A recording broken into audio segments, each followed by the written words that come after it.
You've been told to be strong by holding it all in, to keep smiling when everything inside feels like it's breaking, to push through, stay quiet, and pretend nothing hurts. But if that worked, why do so many people feel like they're crumbling behind closed doors? Why does life still feel heavy, even when everything looks fine on the outside? The truth is, strength isn't pretending to be okay. It's learning how to feel, how to let go, how to stand in the middle of chaos and still be at peace. And Buddhism holds the map. For thousands of years, Buddhist masters have taught a different kind of power. Not the loud kind, not the kind that needs to win, but the quiet strength that doesn't flinch when the world gets cruel, the kind that bends without breaking, that smiles with nothing to prove, that walks away from noise and still feels whole. Tonight, as these lessons sink into your mind, something will shift. The pressure to control everything will loosen. The tension in your chest will soften, and slowly the storm inside will begin to settle. You'll feel lighter, calmer, stronger, like finally taking a deep breath after holding it in for too long. And when you wake up tomorrow, you won't just feel rested, you'll feel ready. Ready to face life with a strength that doesn't come from fighting, but from deeply understanding. This isn't just a sleep audio. This is a rebuilding of your mind, of your peace, of your strength. Are you ready? Let's begin. And now that your heart's starting to settle, that deep breath starting to return, let's begin with the first truth. One that flips everything we've been taught about strength on its head. Because what if real power wasn't about force? What if the softest part of you was actually the strongest? People hear the word gentle and instantly think of weakness, like it means letting people walk all over you, like it means giving up. But they've misunderstood the whole point. Gentleness isn't surrender, it's strategy. It's strength refined so deeply that it doesn't need to shout. It doesn't need to prove itself. And in Buddhism, gentleness is not only a virtue, it's an unbreakable shield. Kindness isn't just about being nice. It's a response born from clarity. A choice made not out of fear, but out of deep control. When cruelty shows up in front of a Buddhist monk, their calm isn't submission, it's resistance in its most powerful form. Because reacting with anger is easy. Anyone can snap, anyone can scream, but staying rooted when someone is trying to pull you down, that's discipline, that's training, that's strength. A gentle response isn't born overnight. It comes from seeing the truth of things. Knowing that people hurt others because they're hurt themselves. Knowing that anger thrown at you is often pain misplaced. And instead of throwing it back, Buddhism teaches how to absorb it, transform it, and let it dissolve. That's not weakness, that's alchemy. Turning poison into peace. Cruelty doesn't disappear when you become gentle. The world doesn't get softer, but your response becomes sharper, cleaner, wiser, and that changes everything. Buddhist texts often use water as a symbol. It bends, flows, moves around obstacles. But try cutting it with a sword. Nothing happens. Water yields, but it's untouchable. That's gentleness. That's the soft shield. The ability to move with life without letting life harden you. So how is this built? Where does this kind of gentleness come from? It starts with mindfulness. Noticing your reactions. watching your triggers rise without immediately acting on them. Someone insults you, and instead of fighting back, you pause. You feel the heat, but you don't pour gasoline on it. You let it burn itself out, and suddenly you're not controlled by anyone. You're free. That pause, that's the shield forming. That gap between stimulus and response is where Buddhism plants its seeds. Because in that space, you get to choose. Do you repeat the same angry patterns that keep hurting you? Or do you respond from something deeper, something still, something strong? Every time you choose stillness over reaction, the shield gets stronger. And one day, things that once ruined your day will barely move your peace. Compassion is also part of the shield, not the soft, fluffy kind that says, "It's okay" to everything, but the razor-sharp kind that sees clearly. That says, "I understand where your pain is coming from, but I don't have to take it on." Buddhist compassion includes boundaries. It's not about fixing everyone or sacrificing yourself. It's about seeing suffering and not adding to it. Sometimes that means saying no. Sometimes it means walking away without anger. That's real power, when you can walk away from fire without carrying the smoke with you. And here's where it gets deep. Buddhist gentleness trains the nervous system. When you meet aggression with calm, your body learns safety. Your mind stops reacting like it's in a war zone. Over time, you don't just act peaceful, you feel peaceful, even in chaos, even in heartbreak, even in rejection, because you've trained your system not to collapse every time life gets loud. Think about it. How many times have people tried to push your buttons just to see if they could get a rise out of you? And how often have they succeeded? That's not strength. That's vulnerability in disguise. But when those same people realize they can't shake you, when their insults bounce off and disappear into your silence, that's when the real transformation begins. And it's not just about what they see. It's about what you feel, because not reacting saves energy, it saves clarity, and it leaves you standing when everyone else is exhausted from the fight. The Buddha didn't teach people to be tough. He taught them to be free. And freedom doesn't come from dominating others. It comes from mastering yourself. That's why Buddhist strength is quiet. It's not on display. It doesn't beg for approval. It doesn't need applause. It's strong in its stillness. And when tested, it doesn't crack. It absorbs. It watches.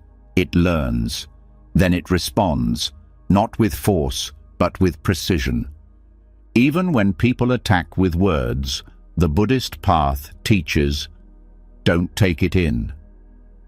One sutta tells the story of someone insulting the Buddha to his face, and instead of reacting, the Buddha asks, if someone offers you a gift and you don't take it, to whom does it belong?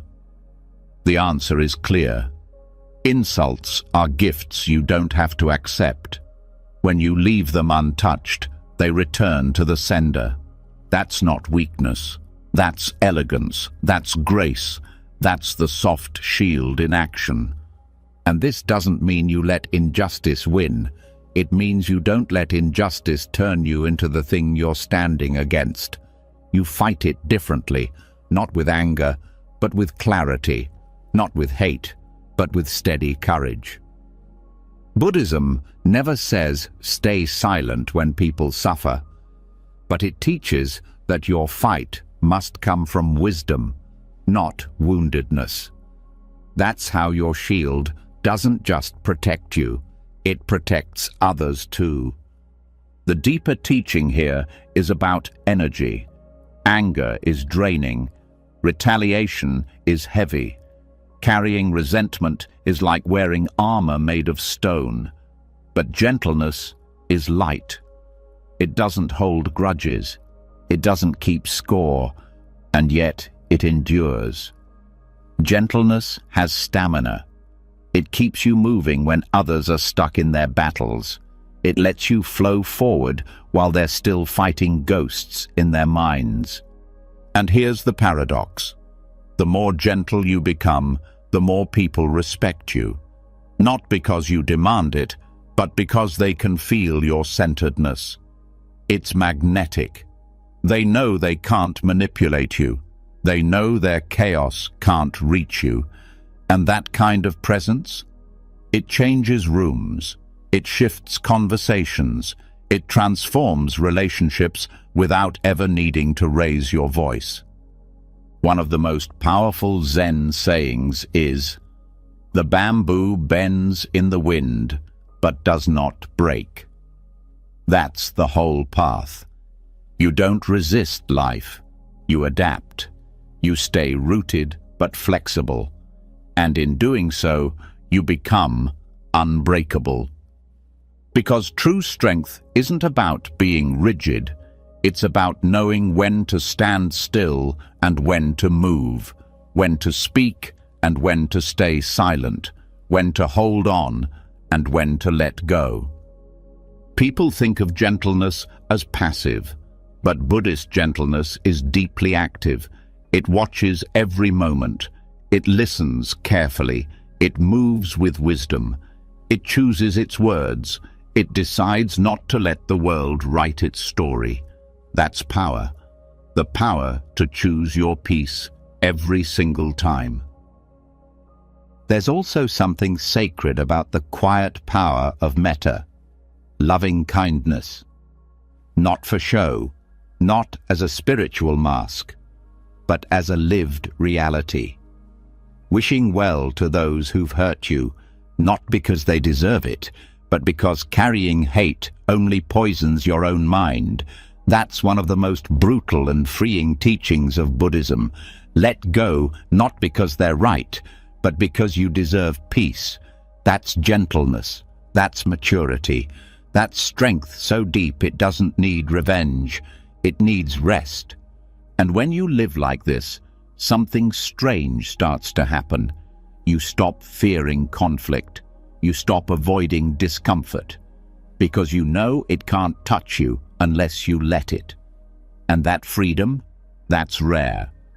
Most people are still reacting to things from years ago, still reliving fights in their heads, still picking at old wounds.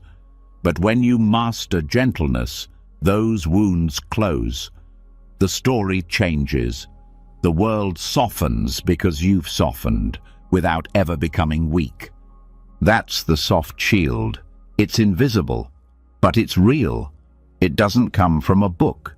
It comes from daily practice, sitting with your breath, noticing your thoughts, watching your emotions rise like waves, and then fall without dragging you under. Every time you breathe through it instead of reacting to it, you strengthen that shield. And one day, you'll wake up in the middle of chaos and feel calm. Not because life got easier, but because you got stronger. So don't let anyone tell you gentleness is weakness. Don't let the world convince you that you need to shout to be heard. Don't trade your peace for the illusion of power. Buddhist strength doesn't come with fireworks. It comes with stillness, with knowing who you are, with meeting life, not with clenched fists, but with open hands, ready to receive whatever comes and let go of whatever must go. That's the shield, and it's already inside you. Now, we just train it, one breath at a time, and once the soft shield begins to hold, once the heart learns to stay calm in storms without hardening, another layer begins to surface. Something deeper, something older, a force not outside, but inside. A whisper that questions everything, a voice that doesn't scream but doubts, that pulls you toward comfort when you need to grow and stirs fear just when you start to rise. That's the next training ground. That's Mara. People think of Mara as a monster, a demon, an evil spirit that tried to stop the Buddha from reaching enlightenment. But the real power of that story is symbolic. Mara isn't some external beast hiding in the shadows. Mara is internal resistance. Mara is that subtle force inside your mind that says, "You're not ready. You'll never change. What's the point?" It's the craving that wants to numb the pain, the fear that begs you to shrink, the illusion that tells you your worth comes from outside. This is where the real strength begins to form, not in silence or stillness, but in staring Mara in the face and not flinching, not running, not distracting, but seeing clearly. Because that's the trap. Mara isn't strong. He only wins when he's unseen, when he's disguised as logic, when his voice sounds like your own. The second you expose him, the illusion weakens. The mind begins to clear. When the Buddha sat under the Bodhi tree, Mara didn't come with fire or weapons. He came with pleasure, doubt, and fear. He offered desires to distract, questions to confuse, threats to scare. And what did the Buddha do? He didn't fight. He didn't run. He just sat, completely still, and said, "I see you, Mara." That sentence is everything. It's the ultimate turning point, not just in the myth, but in your life too. Because every day, Mara shows up. Every time there's an urge to delay what matters. Every time fear whispers, "Don't try." Every time the past repeats in your mind like an old song on loop, trying to drag you back.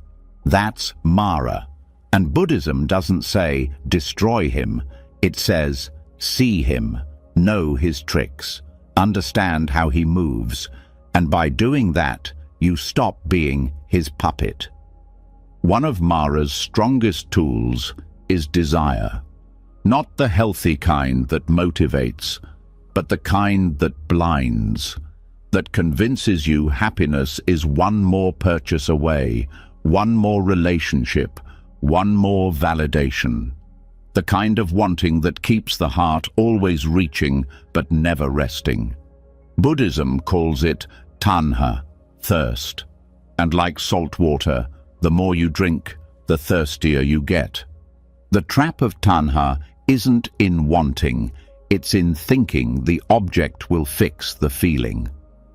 You want love to stop feeling lonely, success to stop feeling small, status to stop feeling invisible, but none of it sticks. Because what's being chased isn't the object, it's relief. And relief, real relief, doesn't come from outside. It comes from seeing the desire, sitting with it, and realizing it passes. And that's the clarity Mara doesn't want you to have. Because once you sit long enough with a craving without feeding it, you see through it. It starts to fade. The body shakes less. The mind gets quieter. The monster starts to shrink. And now you're not controlled. Now you're choosing. That's power. But it's not just desire. Mara also brings fear, and this kind of fear is sneaky. It shows up not to protect you, but to limit you. It wraps itself in logic. What if you fail? What will people say? You're too late. But fear that repeats is often not truth, it's habit. It's the nervous system replaying old stories, trying to keep you in familiar pain because it's easier than unfamiliar growth. So how do you train clarity in the middle of fear? You stop running. You breathe into it. You watch how the body reacts. You watch how the story builds in your head, and then you question it. You ask, is this real? Is this now? Is this helpful? And just like that, the fog starts to thin. That's what Buddhist practice sharpens, the ability to question the voice in your head without being controlled by it. This isn't the same as toxic positivity. Buddhism doesn't say, ignore your pain. It says, explore it. Be curious. Be direct. If a doubt keeps returning, don't push it away. Ask where it comes from. Doubts are like messengers. Sometimes they show up just to help you see where your confidence was borrowed instead of built. Sometimes they're here to show you a belief that needs updating. Either way, doubt becomes useful. And once something becomes useful, it stops being a threat. Mara also disguises himself as guilt and shame, regrets from the past that repeat endlessly, memories you wish you could undo, words you wish you hadn't said. But guilt, when held too long, becomes self-punishment. And shame? Shame tells the lie that mistakes define your worth, that you are your worst moment. Buddhism cuts through this with one of the simplest and most radical truths. The self is not fixed. You are not one thing. You are not your past. You are not your labels. And because of that, you can change. You can evolve. You can release the weight you've carried, not because you deserve to suffer, but because suffering isn't required for growth. Clarity is. And clarity doesn't always feel good. Sometimes it shows you the people you've outgrown, the habits that are killing your peace, the distractions you've been using to avoid your pain. But that clarity, that's the mirror. That's Mara doing his job, not to destroy you, but to test you, to see if you're ready to stop numbing and start living with your eyes wide open. Every time you meet Mara with awareness, your inner strength grows, because now you're not flinching from truth. You're using it, turning temptation into insight, turning fear into presence, turning doubt into wisdom. That's why in some Buddhist traditions, Mara isn't banished, he's invited. Because each time he comes, you get sharper. Each test becomes another step toward sovereignty, the kind of inner freedom no one can take. And let's be honest, most of us were trained to avoid discomfort, to hide our mess, to pretend. But Buddhism is the opposite. It teaches radical honesty, not to shame yourself, but to meet yourself fully, without judgment, without panic. And in doing that, something opens. The need to chase fades. The fear of being seen softens. And you realize you can sit with anything. That's the hidden strength in this path. Not the ability to feel good all the time, but the ability to stay grounded even when you don't. To walk straight through discomfort and not lose your center. To let Mara knock and open the door with calm eyes. That changes everything. Even the stories from ancient texts aren't just about history. They're metaphors for your inner world. The storms that show up in meditation, the distractions that pull you away from growth, the emotions that rise like waves when you're quiet enough to feel them. That's where the training happens, in the stillness, in the silence, when nothing's distracting you from yourself anymore. And the thing is, Mara doesn't just show up in crisis. He shows up when you're about to rise, right before you make a decision to grow, right before you commit to peace. That's when resistance hits hardest. Not because you're weak, but because you're close. And Mara's job is to make sure you're serious. So the next time that inner voice starts doubting, ask, is this truth or resistance? Is this fear or feedback? Because clarity means seeing the difference.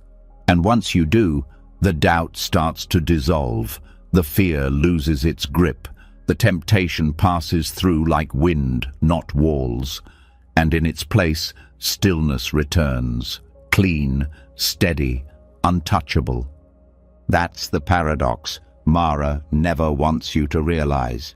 He shows up loud, but he has no power unless you feed him. And when you stop feeding him, when you stop reacting, he has no choice but to leave. Not because you destroyed him, but because you no longer need him. He served his purpose. He showed you where your strength was hiding. So, don't fear Mara. Study him. Learn how he moves. See where he hides, because every time he appears, it's a mirror. And the more you look into that mirror without flinching, the clearer your path becomes. This is where sovereignty begins, not in control, but in awareness, not in having all the answers, but in asking better questions, not in fighting fear, but in walking beside it until it tires out and fades. This is where the noise ends, and the path begins. And once Mara is seen clearly, once his tricks start to fade and his illusions lose their grip, another kind of challenge begins to reveal itself. A quieter one, less dramatic, but even more dangerous. It's the part that doesn't show up as fear, but as flattery, not as shame, but as approval. And if the mind isn't trained, it starts dancing for praise and hiding from blame, forgetting who it really is underneath all the noise. This is where the next battle is fought, not with demons, but with desire for validation. There's a kind of shame that most people never talk about, not the shame of doing something wrong, but the shame of being disliked, the discomfort of being misunderstood, the ache that shows up when applause doesn't come, and on the flip side, the rush of pride when someone approves, when someone compliments, when someone notices. That little high, that little hit, and then the craving for more.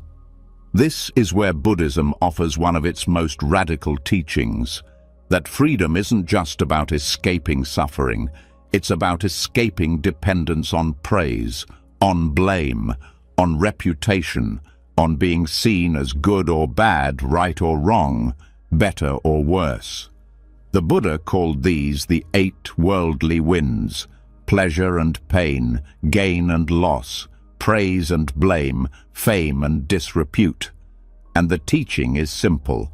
If your peace rises and falls with any of them, you're still in chains. The goal isn't to stop feeling. It's to stop being moved like a puppet every time someone claps or criticizes. Because if your sense of worth comes from what others say, it can be taken from you in a single sentence. That's not stability. That's slavery to opinion. And Buddhism says, step out. But how? How do you stop caring when it feels so personal? The answer is in what's called noble shame, a kind of inner compass that doesn't need the outside world to tell it what's right or wrong. It's the opposite of social shame, which comes from fearing what others think. Noble shame is private. It comes from knowing what aligns with your truth and refusing to betray that, no matter what the crowd says.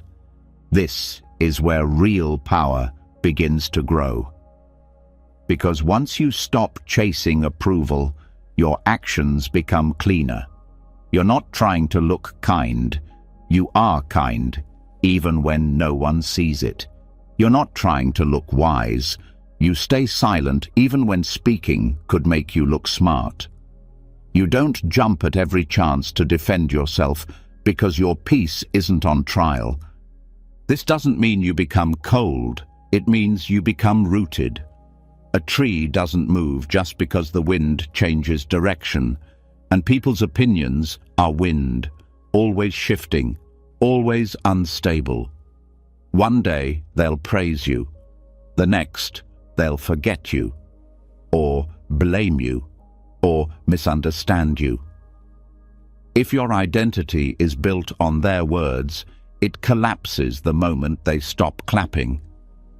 That's why detachment is strength, not numbness, not indifference, but clarity. The clarity to know who you are when no one's looking. The clarity to keep doing what's right, even when it's unrecognized. The clarity to let go of the need to be impressive. And here's the deep part. Praise can be more dangerous than blame, because blame makes you question yourself, which can lead to growth. But praise can inflate the ego without you even realizing it. It can turn good intentions into performances. It can make you addicted to being liked, even at the cost of your peace. Buddhism trains the mind to see this, to notice how praise makes the body lean forward, makes the voice get louder, makes the smile stretch just a little too wide. It teaches you to feel that reaction and then pause. Not to reject the compliment, but to see it for what it is, a sound, a wind, temporary, and not yours to carry. Criticism, too, becomes neutral. You start to see how blame is often more about the speaker than the subject. Someone lashes out, and instead of absorbing it, you ask, "Is this true? Is this helpful? Is this mine?" And if not, you let it go. Just like the Buddha said to insults, if you don't take the gift, it stays with the giver. This way of living doesn't make you disconnected.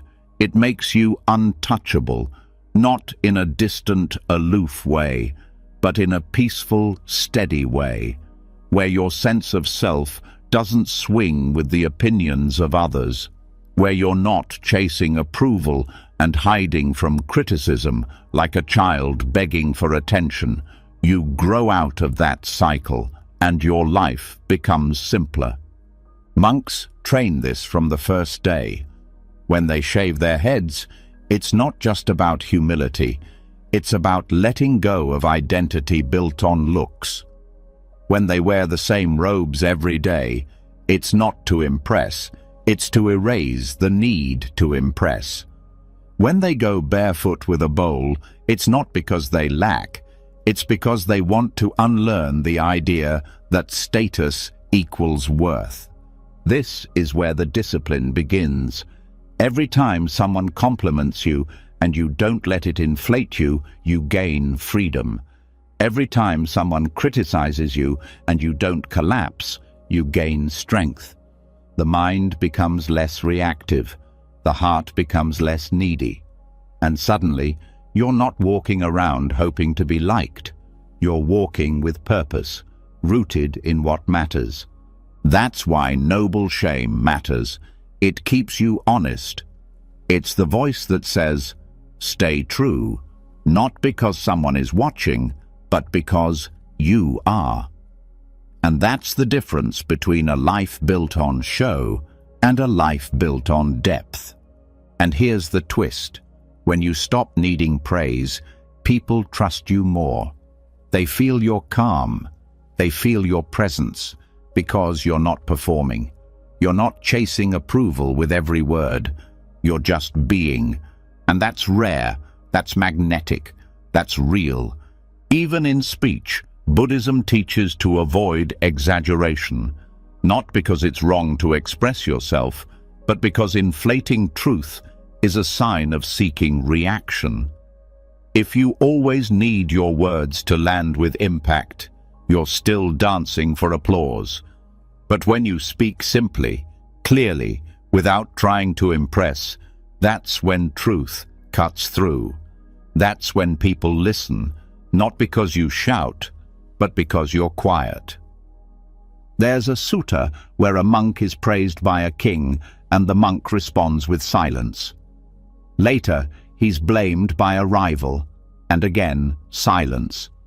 Someone asks him why, and he says, "Praise and blame are like echoes in a canyon. They are not me." That's the teaching, to hear the echo, but not become it.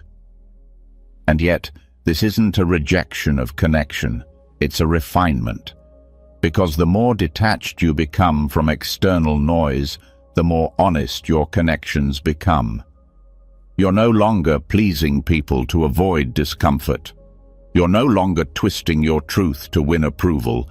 You're present, real, unshakable.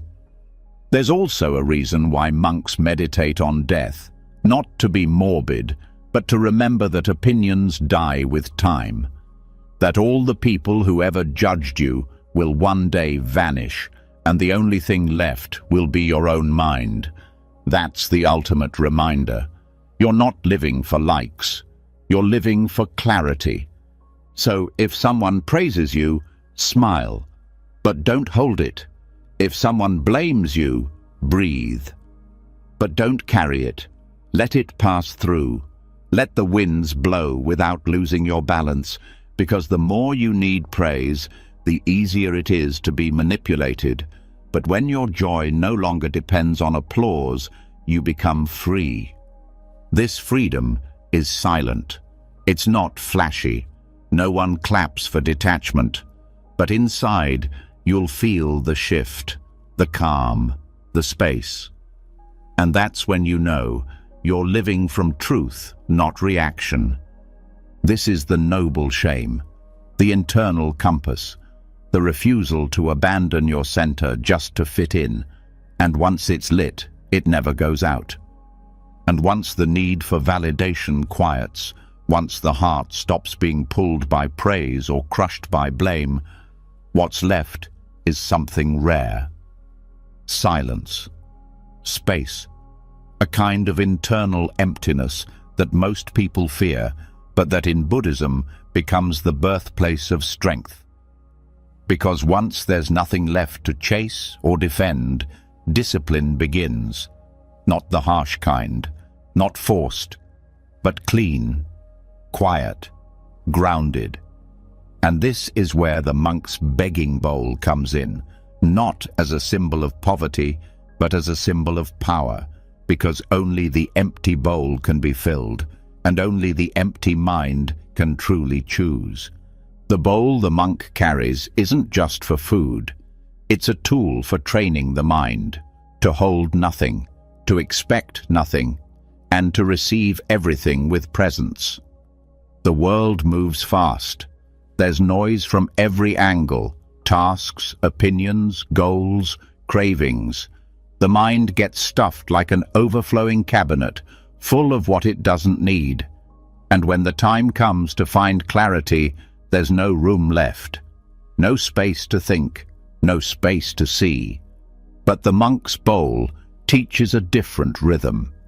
One of waiting, one of accepting, one of choosing simplicity, not because there's no other option, but because there is, and you walk away from it. That's where discipline begins. Not in strict rules or punishment, but in space. When you make space, you see your habits clearly. You notice the urge to fill every moment with stimulation. You notice the craving to keep scrolling, keep talking, keep planning.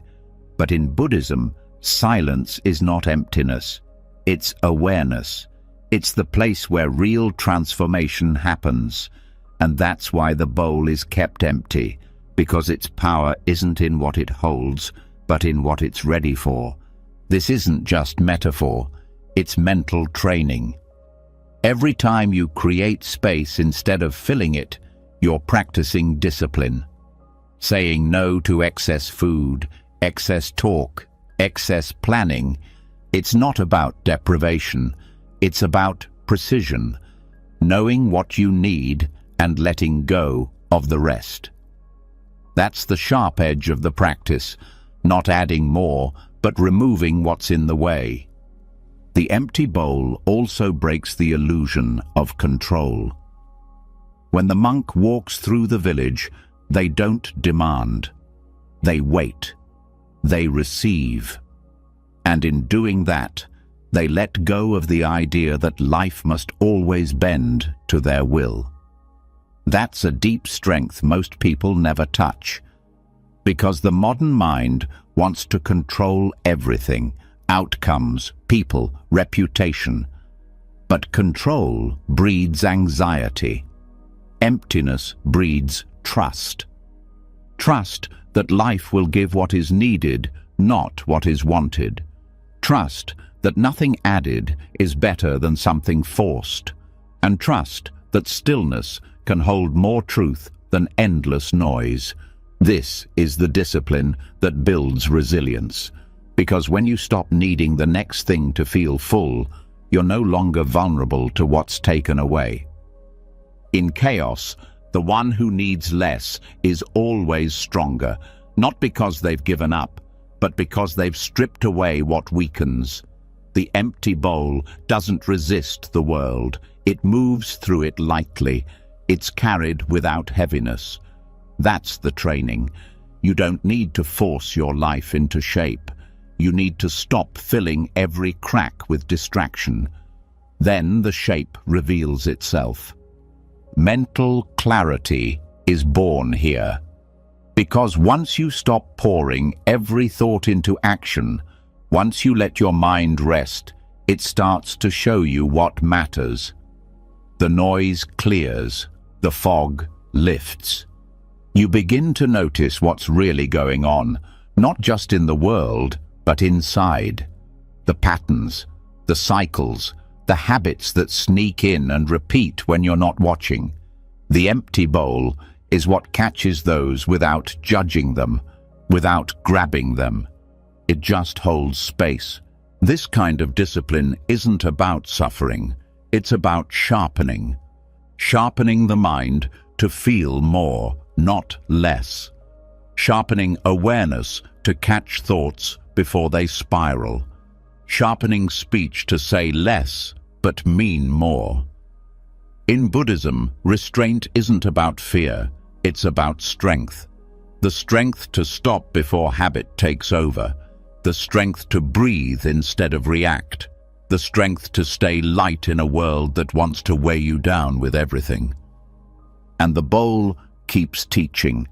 It reminds the monk every day to return to basics. No matter what wisdom is gained, no matter what insights arise, the bowl must still be cleaned, carried, and emptied. That's humility. That's the daily reminder. Nothing is owed, nothing is permanent, and the mind must remain open to receive the present moment as it is, not as it was planned to be. This is why Buddhist temples are often so simple. The walls are bare, the robes are plain, the rituals are quiet, because it's not about what you add, it's about what you clear away. Complexity is not depth, simplicity is. And in simplicity, the mind becomes disciplined not through pressure, but through space. That's the core teaching. Don't just do less, need less, want less, attach less. And in that detachment, you find a peace no possession can buy. Even in speech, the empty bowl shows up. Speaking less doesn't mean thinking less. It means thinking deeper, watching your words, pausing before you respond, letting silence do its work. That's where power begins to grow, because a person who can sit in silence without needing to fill it is a person who cannot be manipulated, cannot be rushed, cannot be pushed into reacting. And that kind of presence is discipline, because it doesn't come naturally. It comes from practice. The body trains this too. Buddhist monks eat 1 or 2 small meals a day, not because of a rule, but because they've studied what the body really needs. And in that study, they've found clarity, because too much food fogs the mind. Too much stimulation numbs the senses. And when the body is overloaded, the mind has to work twice as hard to stay clear. So they keep it light, they keep it lean, and in that simplicity, energy returns. The same goes for possessions. The bowl holds what is needed, not what is desired. And so the monk doesn't carry bags of belongings. There's no need. Every item is intentional. Every tool is used. And this teaches the mind to let go of attachment to things that only clutter the space where presence should be.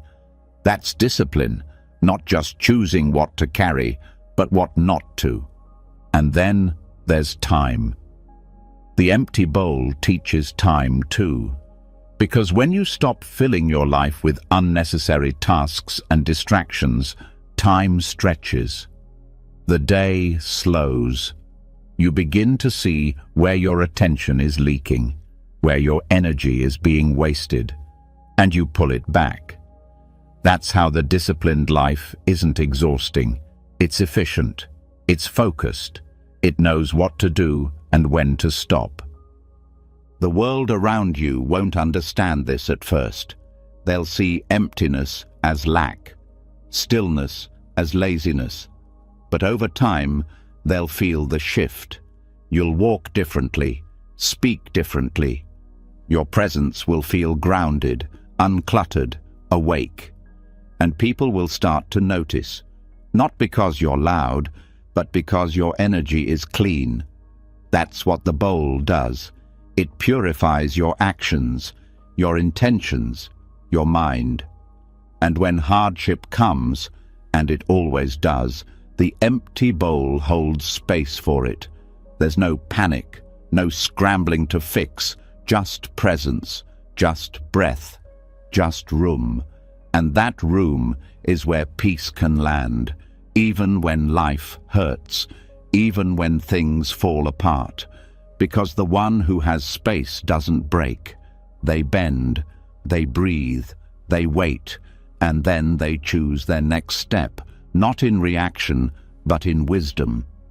This is the kind of discipline that outlasts chaos, the kind that doesn't crack under pressure because it never built its life on clutter.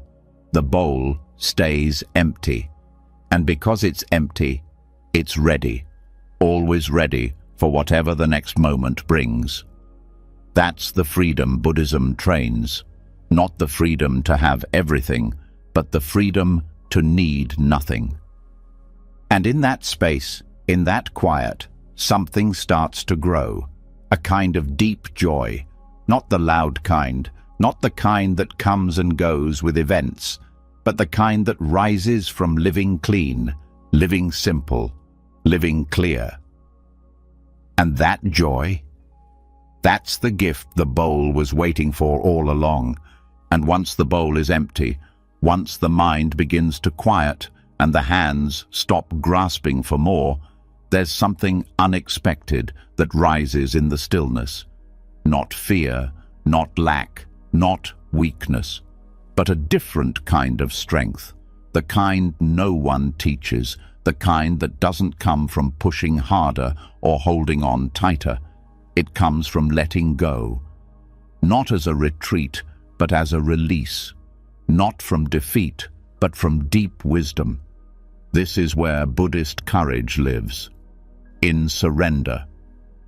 The word surrender scares people. It sounds like giving up. It sounds like losing. But in Buddhism, surrender isn't passive. It's one of the most powerful decisions you can make. Because it takes strength to stop forcing. It takes strength to release control over what cannot be controlled. The more you fight what is, the more you suffer. And Buddhism teaches not to fight life, but to flow with it. Not to give in, but to give up the illusion that you were ever fully in charge. That illusion is heavy. The belief that every outcome must be managed, every detail must be perfect, every person must behave the way you expect. It's exhausting, and it doesn't work. Control is a moving target. Life shifts, people change, plans break. But when the mind clings to certainty, it breaks with them. That's where letting go becomes the doorway to peace. Letting go is not escape. It's clarity. It's saying, this is what I can do, and this is what I can't. It's releasing what was never yours to carry. Expectations, regrets, the pressure to fix everything, the need to always be right, to always be strong, to always be calm. Surrender means softening without collapsing. It means staying open even when things fall apart. This isn't a theory, it's a practice. When frustration rises, surrender means not tightening your jaw, not storming off, not pretending it doesn't hurt. It means staying, breathing, letting the emotion pass without trying to control it or bury it. That's not weakness. That's strength so steady it doesn't need to dominate. It just allows. And through that allowing, it endures. The Buddha taught that suffering comes from craving and clinging, from wanting things to be different than they are. And the moment you let go of that grasp, something shifts. Not because the situation changes, but because your grip on it loosens. And in that looseness, peace enters. People often confuse surrender with giving up hope, but it's the opposite. Surrender is giving up the fight with reality. Hope is still alive, but it's not forced. It breathes naturally. It adjusts. It sees clearly. When you let go of how you thought life should look, you make room for how it actually is. And in that room, unexpected beauty shows up. You start noticing things again, the small ones, the quiet ones, the ones you missed while you were too busy trying to make everything perfect. And sometimes, surrender is the only path through pain. There are losses that can't be fixed, endings that can't be reversed, people who won't come back. Trying to hold on only prolongs the suffering. Buddhism doesn't ask you to forget. It asks you to accept, to grieve fully, to feel deeply, and then to let the moment go when it's ready to leave. That's where resilience is born, not in resisting the storm, but in standing through it without collapsing. This kind of strength is quiet. No one applauds you for it. No one sees the courage it takes to wake up every day with a heart that's been broken and still let it open again. No one sees the restraint it takes to stop yourself from fixing what isn't yours to fix. But inside, you feel it. That calm, that space, that clarity. That's the reward of surrender. Not applause, but peace. Even in relationships, surrender changes everything. When you stop needing others to behave a certain way to feel okay, you become free. You can love without control. You can support without attachment. You can listen without needing to fix. That doesn't mean you stop caring. It means you care without chaining your happiness to someone else's actions. That's love with boundaries, compassion without collapse. Surrender also deepens presence, because control always lives in the future, trying to shape what hasn't happened yet. But surrender lives now. It says, "This moment is enough. I don't have to escape it. I don't have to manage it. I just have to meet it." That's why meditators are trained to observe the breath without changing it. Not because the breath is magical, but because it's real. It's now. And learning to be with what is, without manipulation, trains the mind to surrender in daily life too. And this surrender ripples outward. It touches your work, your goals, your plans. You still act, you still dream, but you stop tying your identity to the outcome. You do what needs to be done, and then you release the result. That's the teaching of karma. Not that you control everything, but that you influence reality through action, without obsession over how it plays out. When the Buddha reached enlightenment, he didn't gain superpowers. He didn't start controlling the world. He simply stopped resisting it. He saw that everything is impermanent, that craving creates suffering, that letting go brings peace, and that surrender, true surrender, isn't a fallback. It's a doorway into clarity, compassion, and freedom. This isn't about being passive. It's about being wise. When it's time to act, you act. When it's time to speak, you speak. But you don't force. You don't chase. You don't grip life like it owes you something. You flow with it. And in that flow, your power is revealed. A kind of power that doesn't burn out. Because it's not trying to hold the whole world together. It's just holding space for it to unfold.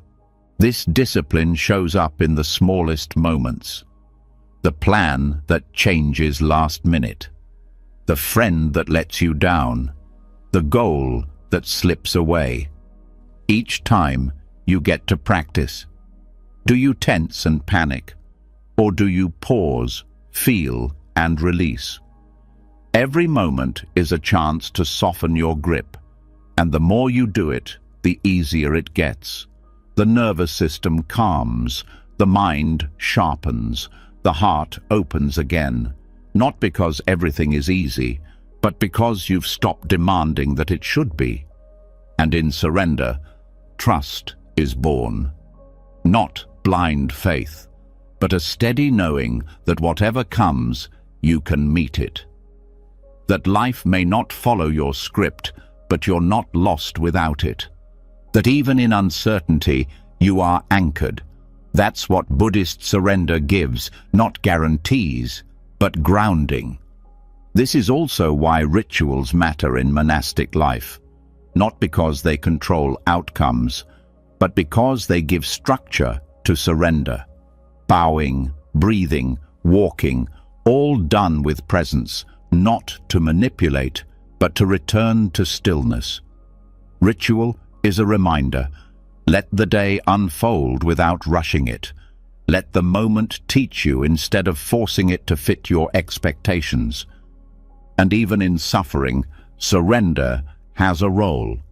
Not to give up, but to stop resisting the fact that pain is here.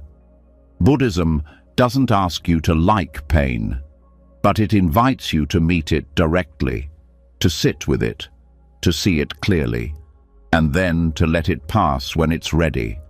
That's how pain becomes teacher, not tormentor. That's how wounds become wisdom. This approach rewires your entire life. Goals become clearer. Relationships become softer. The inner critic loses its grip, because now you're not living to control, you're living to respond, with presence, with honesty, with flow.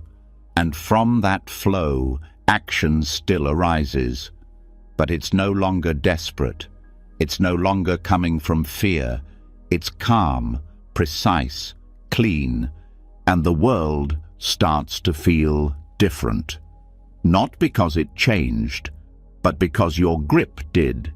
You stop fighting time. You stop fighting loss. You stop fighting the parts of yourself that are still healing. You start allowing everything to be as it is, and from that, transformation begins. That's the paradox Buddhist practice reveals again and again. The more you let go, the more grounded you feel. The less you try to control others, the more free you become. The less you try to force happiness, the more often it arrives. Because peace doesn't come from holding on. It comes from releasing what was never yours to carry in the first place. And that's the kind of strength most people never discover. Because it doesn't look strong on the outside, it doesn't perform. But inside, it's steady, it's calm, it's clear. And when life throws its next challenge, because it always will, you won't have to brace. You'll breathe, you'll open, you'll respond. This is surrender. This is strength. And once the grip is released, once the weight of control is finally set down, what starts to rise is not weakness, not emptiness, but a quiet kind of beauty. Something delicate yet steady, something soft yet indestructible.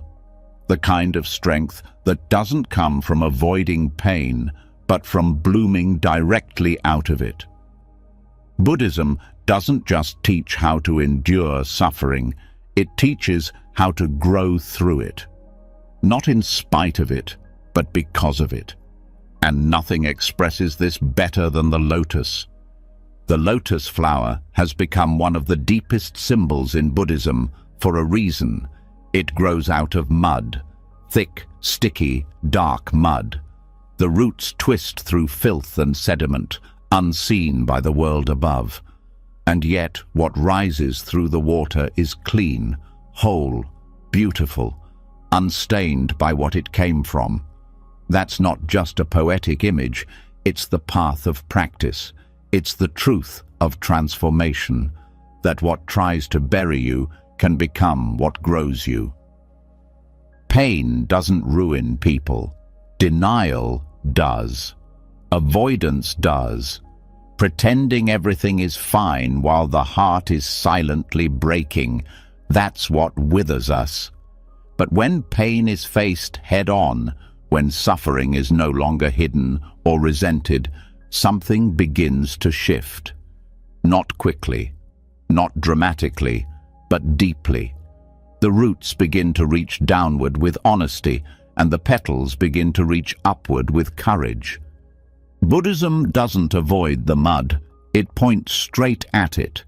It says, look here, not to shame you, but to free you. Because buried in every difficult emotion is the seed of awakening. Anger shows where you've been hurt. Grief shows what mattered. Fear shows where attachment hides. Instead of pushing these emotions away, Buddhist practice teaches to sit with them, observe them, understand them. That's how the lotus grows, by rooting itself in what most people try to escape.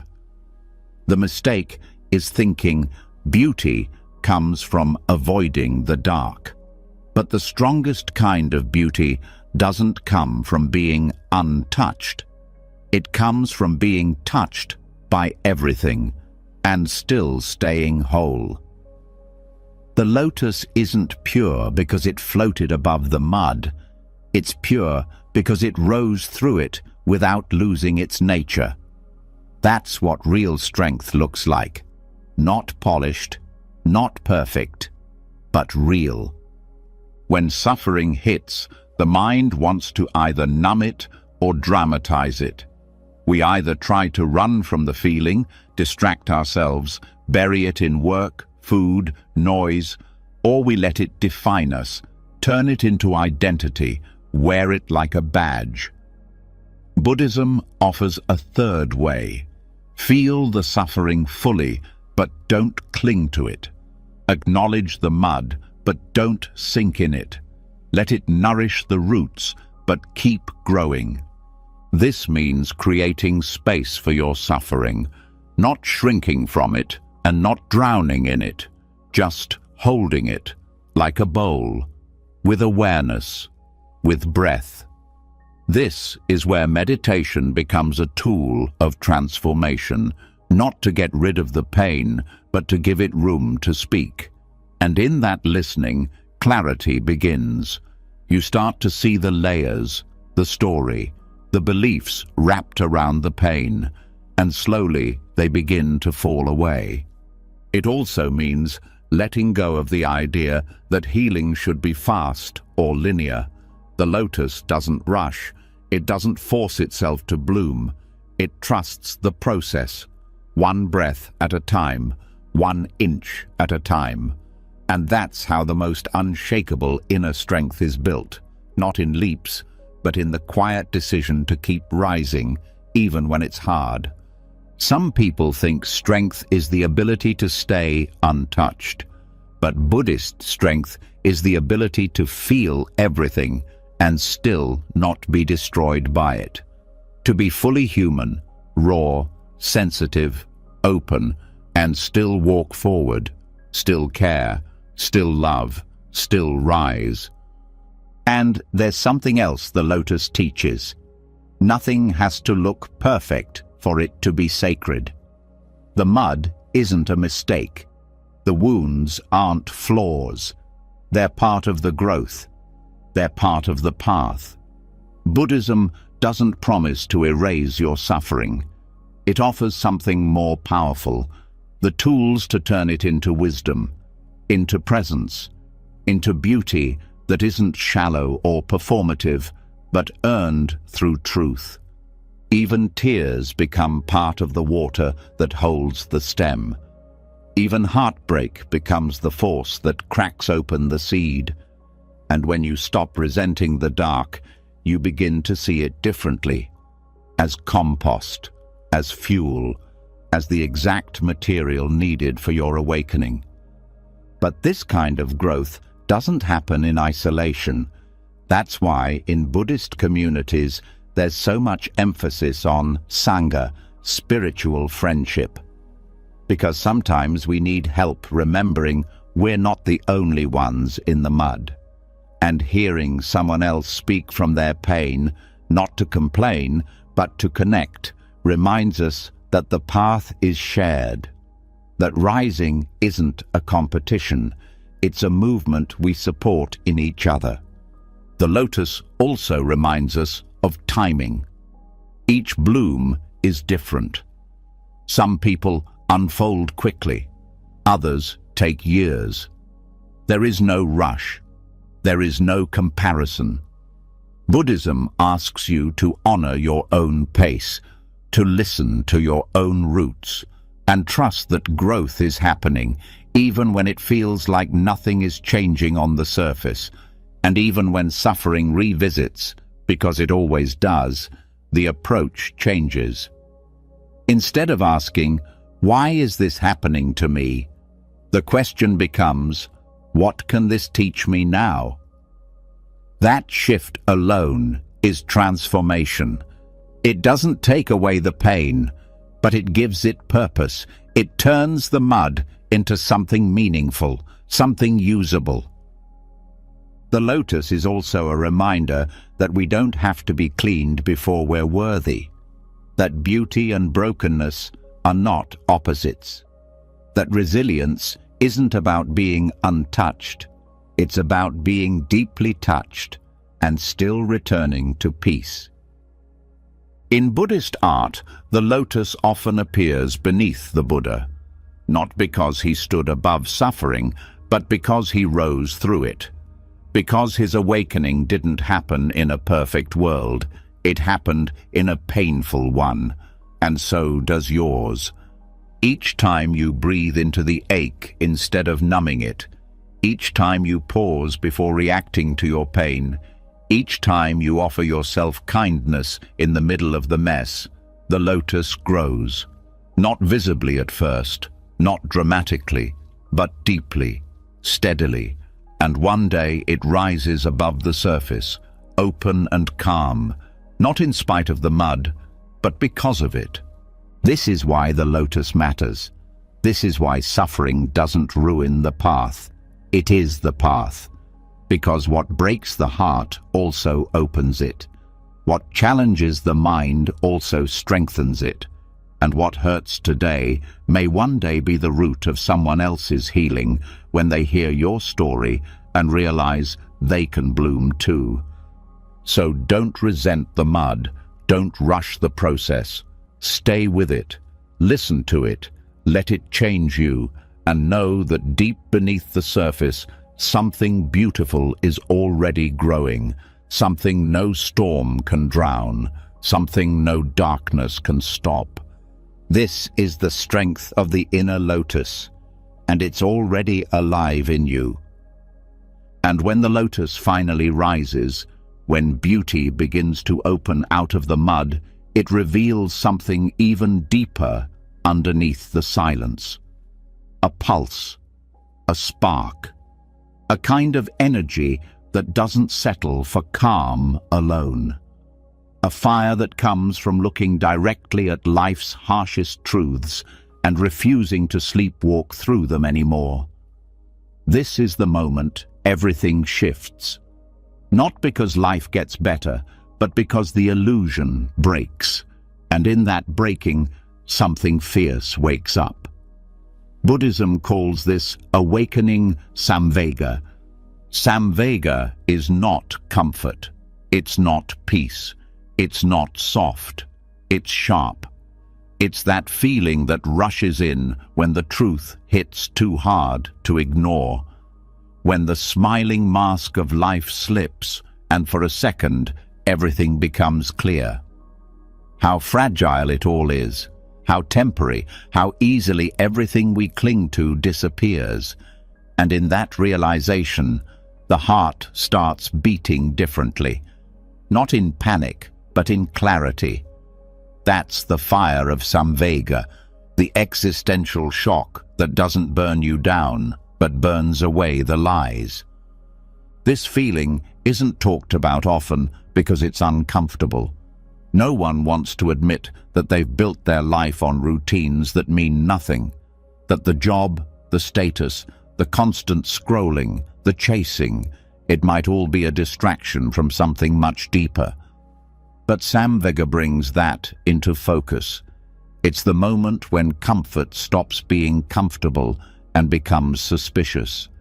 When the things that used to soothe now seem hollow. When the background noise of daily life goes silent, and underneath it, there's a question: is this it? The Buddha himself felt samvega. He lived in luxury, surrounded by pleasure and comfort, and yet it wasn't enough. One day, he saw sickness, aging, death, not just as concepts, but as realities, as futures waiting for all of us. And it broke something open, not into despair, but into urgency. That urgency didn't send him running away. It pulled him into something more honest. He left his comforts, not because he hated them, but because he saw through them. And that seeing became the start of everything. This is the gift of samvega. It wakes you up, not gently, but cleanly.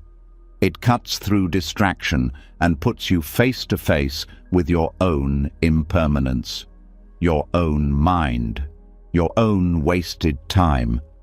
And instead of collapsing, something deeper rises, a will to change, a refusal to keep numbing, a hunger for truth that doesn't come from curiosity, but from necessity.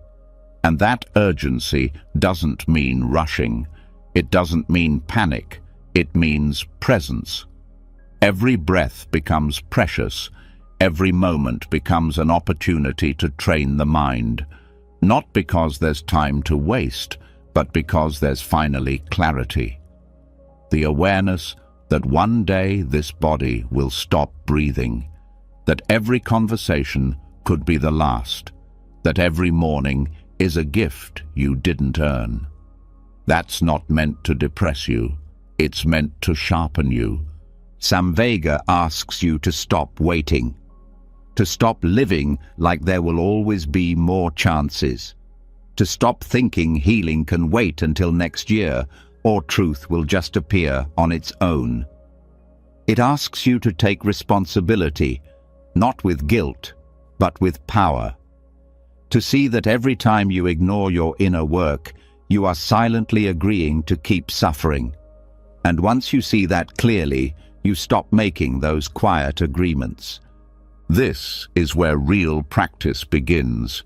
Not because someone told you to meditate, not because it sounds spiritual, but because the voice inside that kept you distracted has finally gone quiet. And in that silence, the desire to wake up becomes stronger than the desire to stay comfortable. And yet, Samvega isn't sustainable by itself. That sharpness, that shock, it has to be balanced. It needs fuel. That's where pasada comes in. It means clarity and confidence. Faith, not in a religion, but in the path. The sense that, yes, this world is fleeting, but something in you is capable of meeting it, capable of rising through it. So, Samvega shakes you, pasada steadies you, and together they build momentum. This momentum is different from motivation. Motivation fades. Samvega doesn't, because it's not emotional, it's existential. It doesn't ask how you feel, it shows you what's real. And once you've seen the truth, you can't unsee it. You can ignore it, but it'll keep whispering, in the quiet moments, in the mirror, in the sudden sting of a hospital visit, or a phone call you didn't expect. That's when the fire reignites. That's when the training calls you back. And training doesn't always look like discipline. Sometimes it's just showing up. Sitting with your thoughts even when they're messy. Watching your patterns even when they hurt. Saying no to the comfort that keeps you numb. That's where strength grows. Not in easy wins, but in showing up after everything soft has been stripped away. Because the truth is, most people live like they'll never die. Like there's endless time. That illusion is cozy, but it's a trap. Samvega breaks it. Not to scare you, but to free you. To remind you that life is urgent. Not in a stressful way, but in a sacred way. Urgent because it matters. Urgent because you don't get to repeat this day, this version of you, this chance to respond with awareness. And once that urgency is alive, everything changes. You stop complaining about small things. You stop needing the approval that used to anchor you. You stop putting off the changes your soul has been begging for. You stop compromising your peace for distractions that never gave it to you in the first place. Urgency makes everything clearer, cleaner, sharper. Even the way you love changes. You no longer wait to express it. You stop assuming people know. You soften, not because you're weak, but because you know the clock is ticking and resentment isn't worth your breath. You forgive quicker, not because the past was okay, but because carrying it forward is a waste of sacred time. That's the kind of emotional clarity that only Samvega brings. And when it comes to your practice, your real, personal, internal work, it's no longer something on your to-do list. It becomes the center, the way you start and end your day. Not because someone told you to, but because you know the cost of drifting. The cost of sleeping through life while waiting for some future version of peace. There is no future version. There's only now. And now is when strength is built. Samvega also dismantles arrogance. When you realize that everything you've built, everything you've earned, every structure you've trusted, all of it can fall apart without warning, You start to walk differently. Not scared, just more awake, more grounded. You become less reactive, not because you're passive, but because you know how much energy is wasted on things that don't matter. That's not detachment, that's focus. And that focus isn't rigid, it's alive, it listens, it adjusts. Because Samvega doesn't make you cold, it makes you precise. You become more kind, not less, more present, not aloof, because you start treating time like the sacred currency it is. You start treating your body like the temporary home that it is. You stop needing drama to feel alive and start finding depth in the simplest moments. A walk, a breath, a conversation held with full attention. This urgency is the fuel behind every serious Buddhist practitioner. Not fear, not pressure, but reverence for life's impermanence, reverence for truth, reverence for the fact that while most people are sleepwalking, you have the chance to wake up. And when you know that, how could you go back to pretending? Samvega breaks the spell. It doesn't offer comfort. It offers clarity, and from that clarity, the path becomes non-negotiable. You walk not because it's easy, but because you've seen the alternative, and you can't go back. You can't unknow what you know now. That's the fire, not a fire that destroys, a fire that clears the way. And that fire, that's the beginning of real strength. Strength that doesn't just show up in calm weather, but in storms. Strength that stays awake when others drift back into distraction. Strength that doesn't need perfection, just presence, just truth, just this next breath, taken with full awareness and full intention. This is the fuel for liberation. This is Samvega. And if you feel it, don't run. Don't numb it. Let it burn. Let it change the way you walk through the world. Let it wake you up, fully, finally, completely. And once Samvega ignites, once that inner fire of urgency begins burning through illusion, there's a new challenge waiting in the ashes. Distraction, not the obvious kind, but the subtle mental spirals that disguise themselves as curiosity. The need to know everything before taking action. The endless loops of what if, why did, and how come. Even in the middle of transformation, the mind searches for escape routes in the form of endless speculation. This is where Buddhist wisdom draws a sharp line, using one of its simplest but most powerful parables, the story of the poison arrow. A man is struck by an arrow. It hurts, he's bleeding, but instead of removing it, he demands answers. Who shot it? What caste was the person from? What kind of bow did they use? What was the string made of? Which direction did it come from? And the Buddha says, if he waits for all those answers before removing the arrow, he'll die. That's the point. We're already in pain. The work is to heal, not to waste time chasing details that don't help us move forward. This parable isn't just a story. It's a mirror for the way the mind works. Pain shows up in life, and instead of meeting it directly, we get tangled in questions that lead nowhere. Why did this happen to me? Why is life unfair? Why do people change? These aren't bad questions, but they become traps when they keep us stuck, when they keep us analyzing instead of acting, thinking instead of healing, guessing instead of growing. Buddhism doesn't tell you to stop asking questions. It teaches you to ask better ones, ones that bring clarity, not confusion. The purpose of the path isn't to solve every mystery. It's to see through what doesn't matter. Because mental freedom doesn't come from knowing all the answers. It comes from knowing which questions are worth your energy. This is where the practice of letting go becomes precision, not passive, not vague, but deliberate.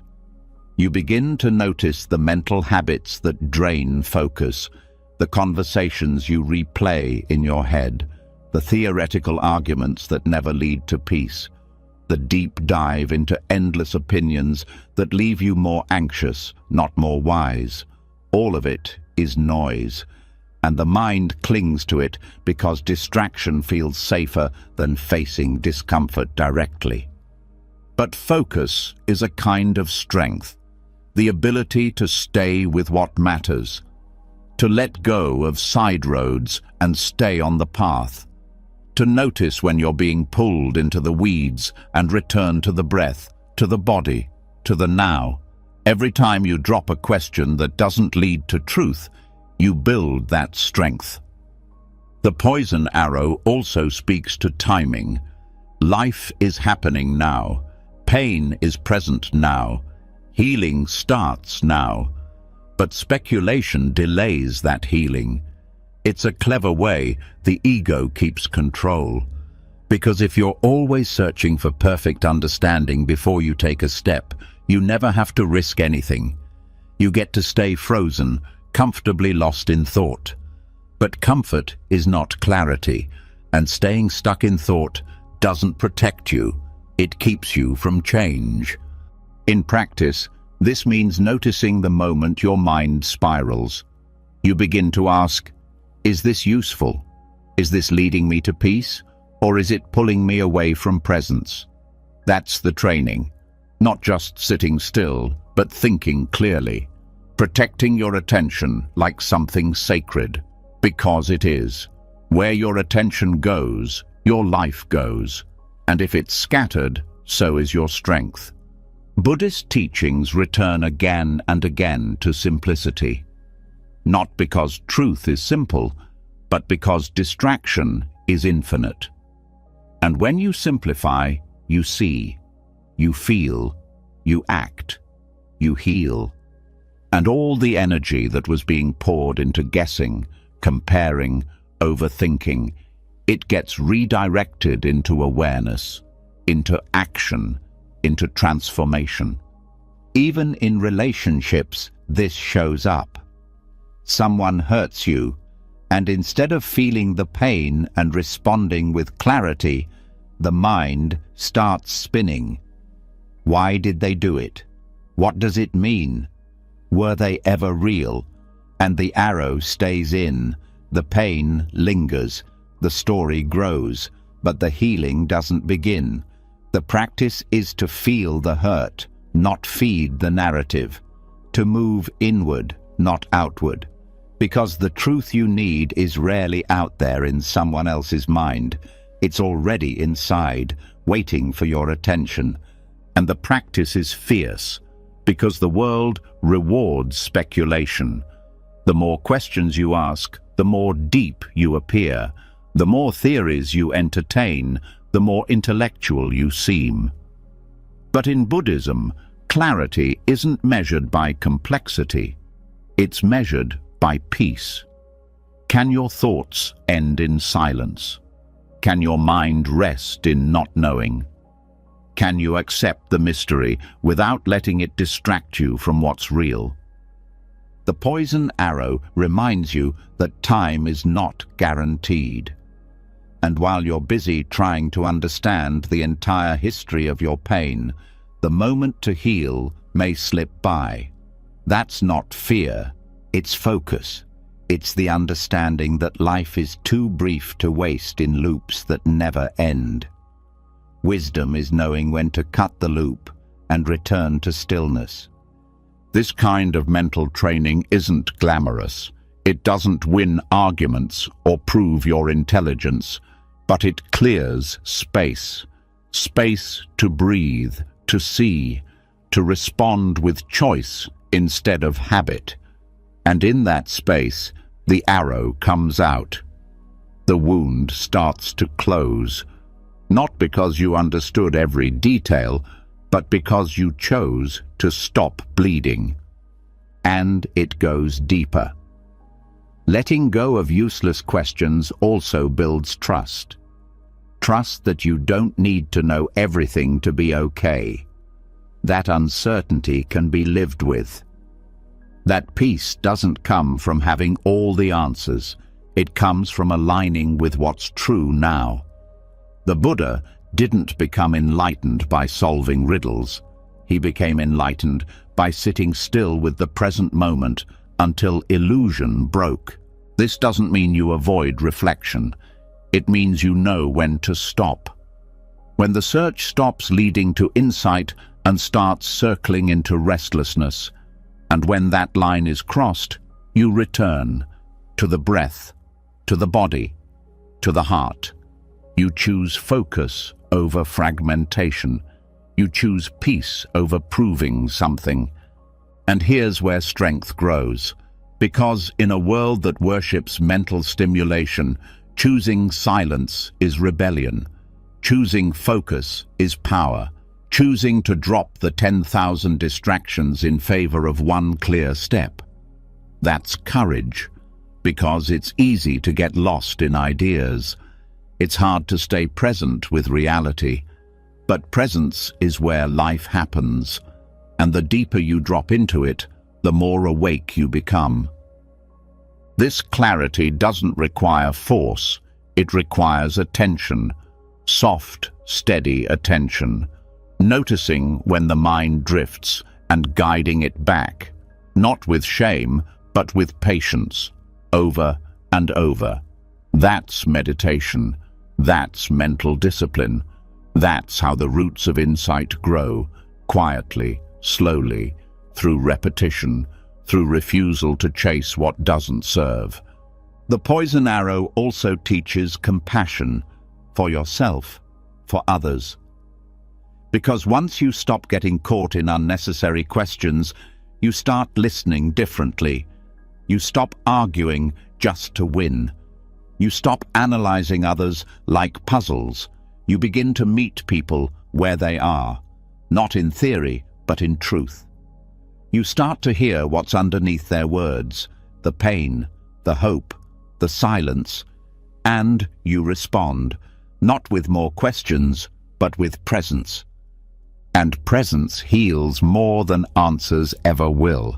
It doesn't need to explain, it just needs to be there, fully. And that presence comes from letting go of what doesn't matter, from returning again and again to what does. So when the next distraction comes, the next spiral, the next, "Why did this happen?" Pause. Ask yourself, does this question move me closer to freedom? Or is it another arrow keeping me stuck? And if it's the latter, let it go. Gently, like setting down a heavy bag you didn't know you were carrying. Because the truth is, you don't need every answer. You need focus. You need clarity. You need space to breathe and move and heal. And that space is waiting beneath the noise, beneath the questions, beneath the need to know. That's where strength lives now, not in knowing more, but in knowing what to drop.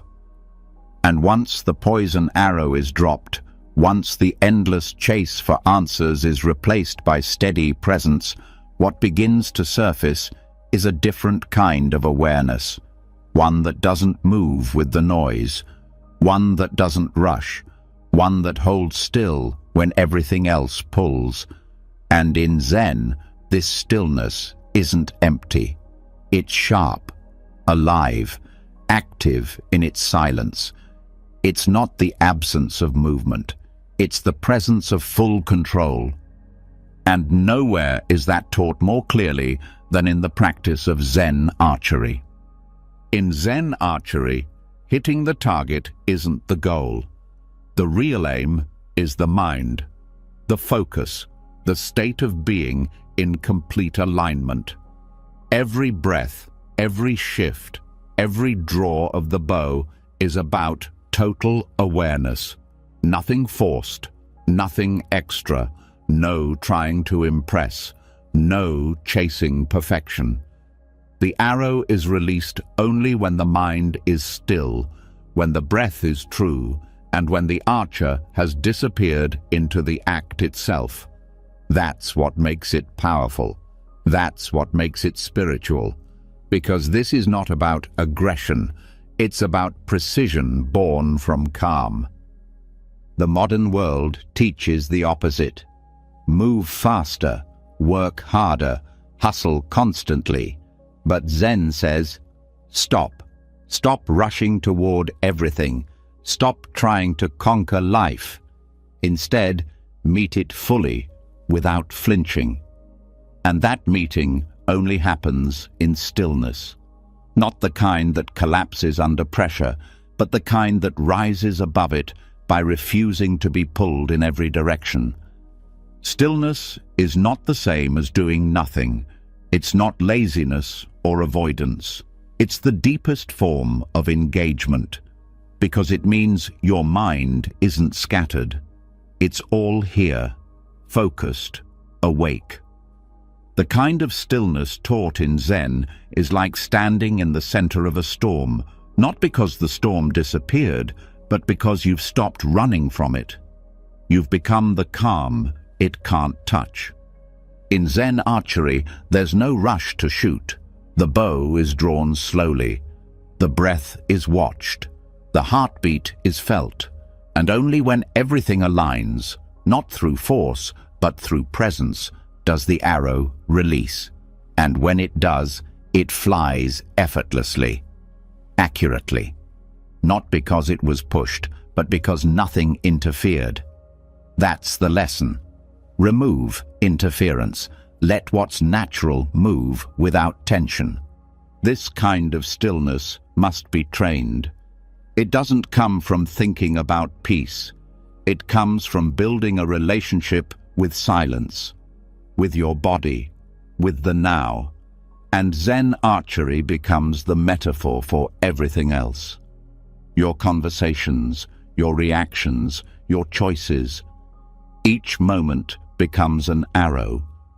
Will you release it from stillness or from chaos? In daily life, this stillness looks like pausing before reacting, breathing before speaking, noticing the rise of anger but not grabbing it, feeling fear but not letting it speak for you. Stillness gives you space between the stimulus and the response, and in that space you regain control, not of the world, but of yourself. Most people believe power is loud, but the most powerful presence is the one that doesn't need to speak to be felt. Stillness doesn't broadcast itself. It doesn't beg for validation.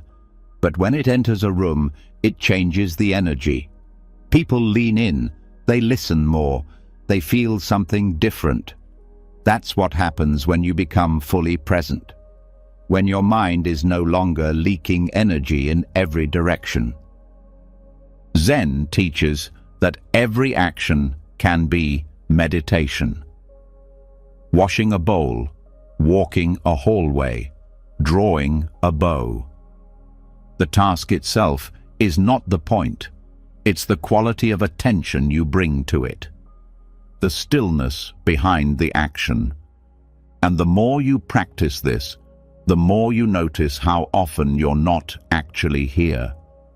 How often the body is in the room, but the mind is spinning somewhere else. That split is where peace disappears. Stillness stitches the pieces back together.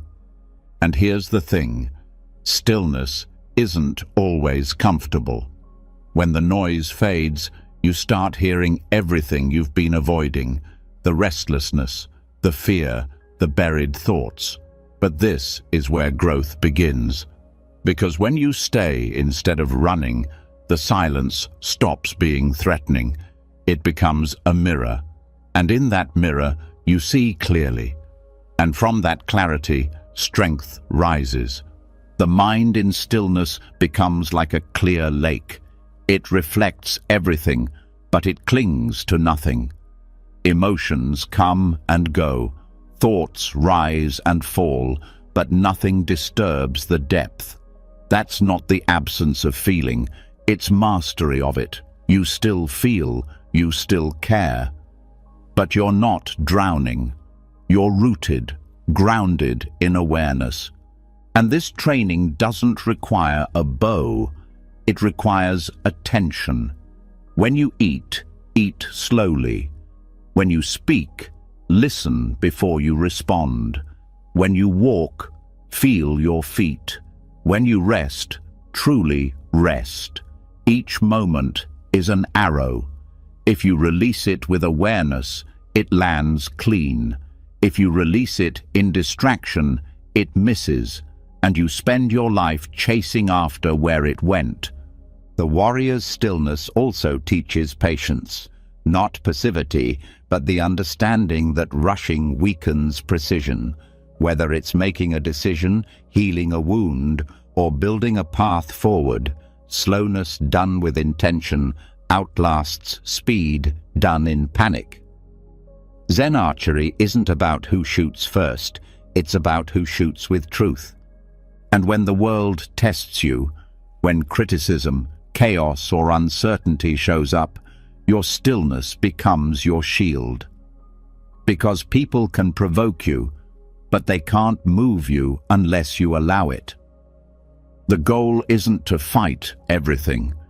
It's to be so centered that there's nothing left to pull. That's strength, not needing to strike, but choosing not to. This also changes the way you interact with others. When your presence is grounded, others feel safer. They trust your silence more than someone else's noise. You start to influence without dominating, lead without demanding, teach without preaching, because stillness speaks louder than performance ever could. And in your own practice, stillness becomes the measure. Not how much you know, not how many books you've read, but how quiet your mind can stay when life shakes the ground. Can you stay present in discomfort? Can you keep your breath steady when things go wrong? That's the work, that's the test. Not in theory, but in real moments. Confrontations, deadlines, grief, loneliness. That's where the arrow is drawn. And the way you respond shows how deep the training has gone. Stillness also teaches you to let go of outcome. In Zen archery, the goal is not to hit the target. The goal is to become the kind of person who can shoot with presence, who can release without attachment. That lesson extends to everything. You do your part. You show up fully, but you don't cling to the result. Because when the arrow leaves your hand, it's already out of your control. You trust the process, and then you bow. This kind of trust changes your relationship with failure. It stops being something to fear. It becomes feedback, a reflection, not of your worth, but of where your attention slipped. And instead of collapsing, you return to stillness, to form, to breath. You begin again. That's the quiet strength of the path, never needing to be perfect, only committed to presence. And when you live this way, life simplifies. The need to prove fades. The rush to win disappears. What's left is depth. A kind of presence that doesn't wear out, that doesn't need caffeine or adrenaline to stay awake, that doesn't fall apart when plans change or people misunderstand you. You carry the same stillness through joy and sorrow, success and failure. That's the warrior's stillness. Not a blank stare, not emotional flatness, but a depth of presence that can hold intensity without losing clarity. a silence that can hear what words miss, a calm so steady it becomes contagious. And it starts in small moments. Returning to the body, returning to the breath, noticing the urge to speak and choosing to wait, noticing the tension and choosing to breathe, over and over, until that stillness becomes second nature, until that silence stops feeling empty and starts feeling like home. This is the training, not just for monks, not just for warriors, but for anyone who wants to live with intention instead of reaction, who wants to move through life like a bow drawn with care, focused, grounded, alive. And once the warrior learns stillness, once silence becomes sharper than noise and presence steadier than reaction, something even more subtle begins to unravel beneath the surface. Not a sound, not a thought, but a deeper identity. One that's been quietly shaping every action, every reaction, every story. It's the self, the label, the inner character we've all been taught to build and defend. And now, the path takes a sharp turn. Not toward becoming more, but toward unlearning. Not toward finding a bigger identity, but toward dissolving the one that was never real. This is where Buddhism turns everything upside down, revealing a freedom most never find. The freedom from self. From the very beginning, identity gets assigned, first by others, names, roles, expectations, and then by ourselves, slowly building a mental image of who we are based on what we've done, how people see us, what we've gained or lost.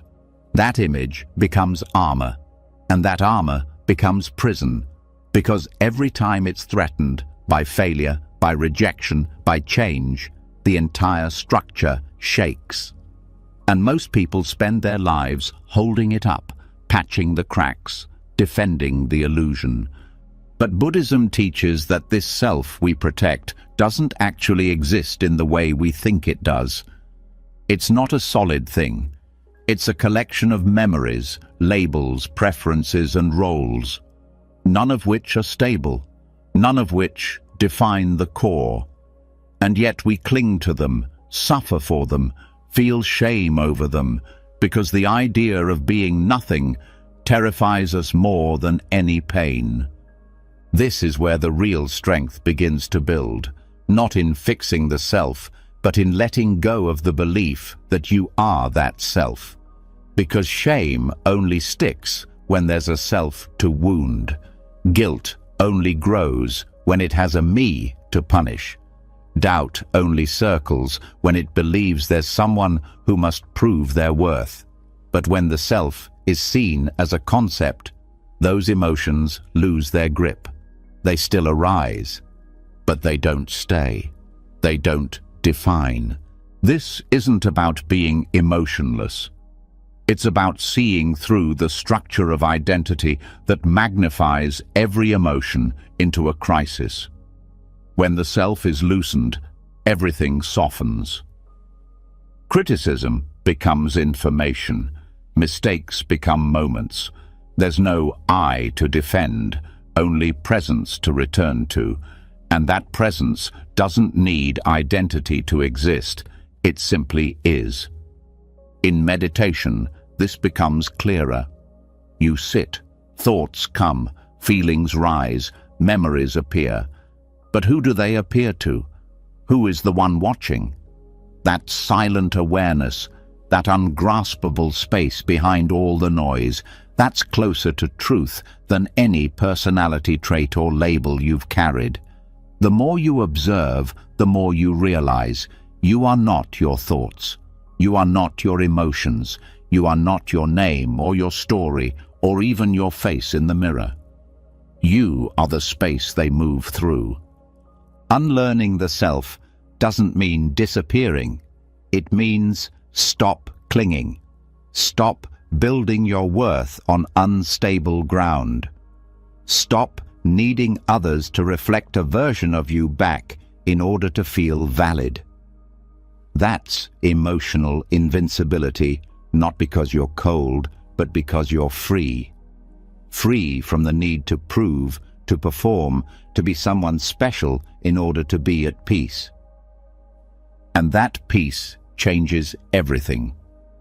When you're not caught in self-definition, you start to listen better, respond cleaner, speak with less weight. Actions become simpler because they're not trying to sculpt an identity.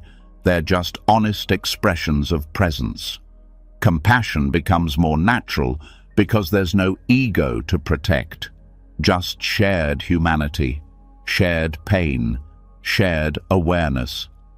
This also frees you from the past, because most regret comes from judging who you were. I can't believe I did that. I used to be this. I'm no longer that. But when you see that self as temporary, those stories soften. You weren't a fixed person back then. You were a collection of thoughts, feelings, and reactions. And now you're another one, and tomorrow, another. This insight doesn't make you numb. It makes you forgiving. It lets you breathe again, and even the future changes. Because identity is often projected forward. I need to become someone. I need to live up to this version. I need to be remembered this way. But once you stop needing to be anyone in particular, the future becomes lighter. Not empty, just unburdened. You still grow, still serve, still act. But not from a place of needing to be seen, from a place of truth, of alignment, of flow. The Buddhist teaching of anatta, or non-self, isn't nihilism, it's liberation. It doesn't say nothing matters. It says clinging to a fixed self causes suffering. And by loosening that grip, we find space to live more fully, more openly, more awake. This also transforms your relationships. When you're not trapped in a role, parent, child, leader, healer, you can meet others without filters, without needing to be admired or feared or loved a certain way. You show up as presence.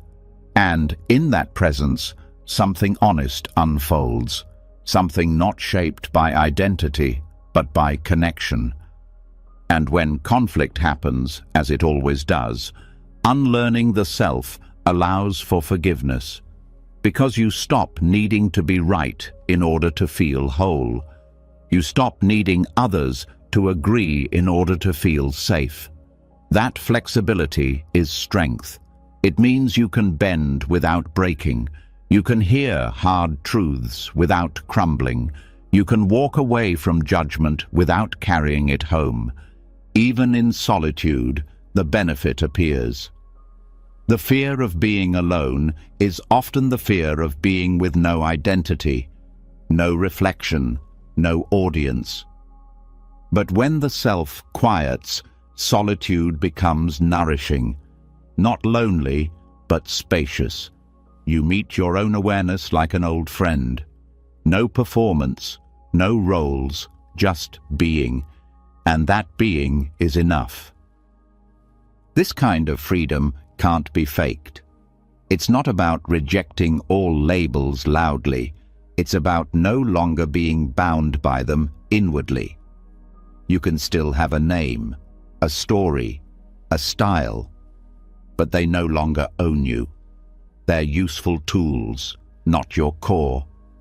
That shift happens slowly, gently, through mindfulness, through questioning, through watching the self arise and fall 1,000 times until you finally stop mistaking it for truth. And then something strange happens. The less you cling to self, the more natural your actions become. Kindness flows easier, creativity flows freer.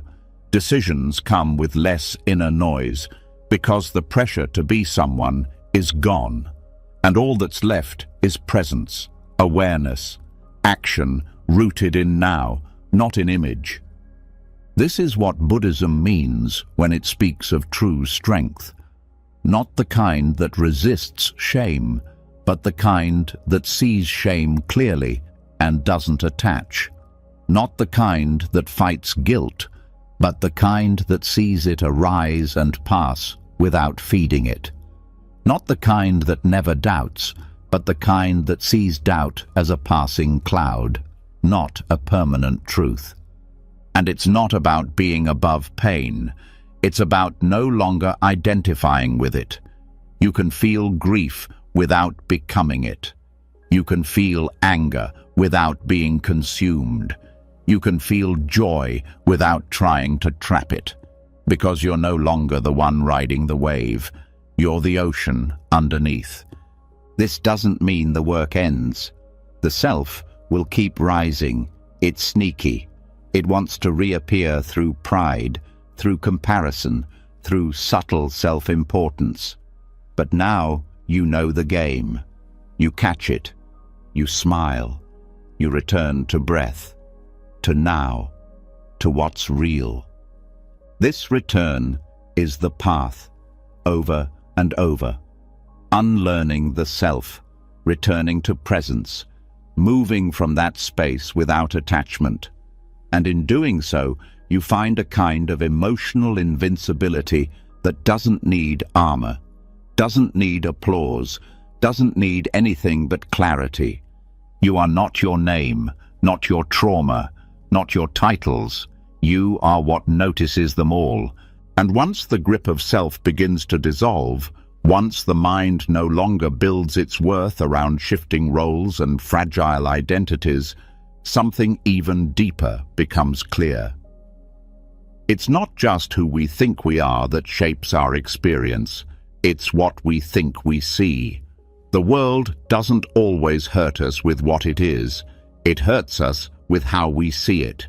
And this is where Buddhism turns its light toward perception itself. Because if perception bends reality, then fear is often not about danger. It's about distortion. And nowhere is this lesson made clearer than in the story of the rope and the snake. A traveler walks through the woods and sees a snake on the path. His heart races, his body freezes, fear floods in. But when he steps closer, he sees it's just a rope. No danger, no threat, just a misperception. But in that moment, the fear was real. The stress was real. His reaction, his panic, all of it came from something that didn't exist. This is not just a story, it's a metaphor for how the mind works every day. And the more clearly we see this, the less power fear holds. Perception doesn't just shape how we feel, it shapes what we believe, what we avoid, what we chase.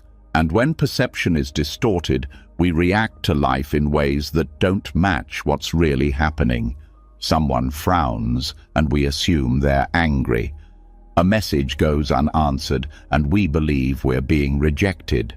A change arrives, and we treat it like a threat instead of an opening.